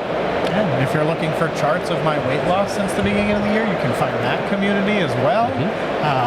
It's a wonderful place to be. If you want to talk about the baseball playoffs, we're here for that as well. Big football fans, NHL fans, baseball fans. Also, if you're looking at coming to a Frontline Gaming event, make sure to use our link. We are an affiliate of Frontline Gaming.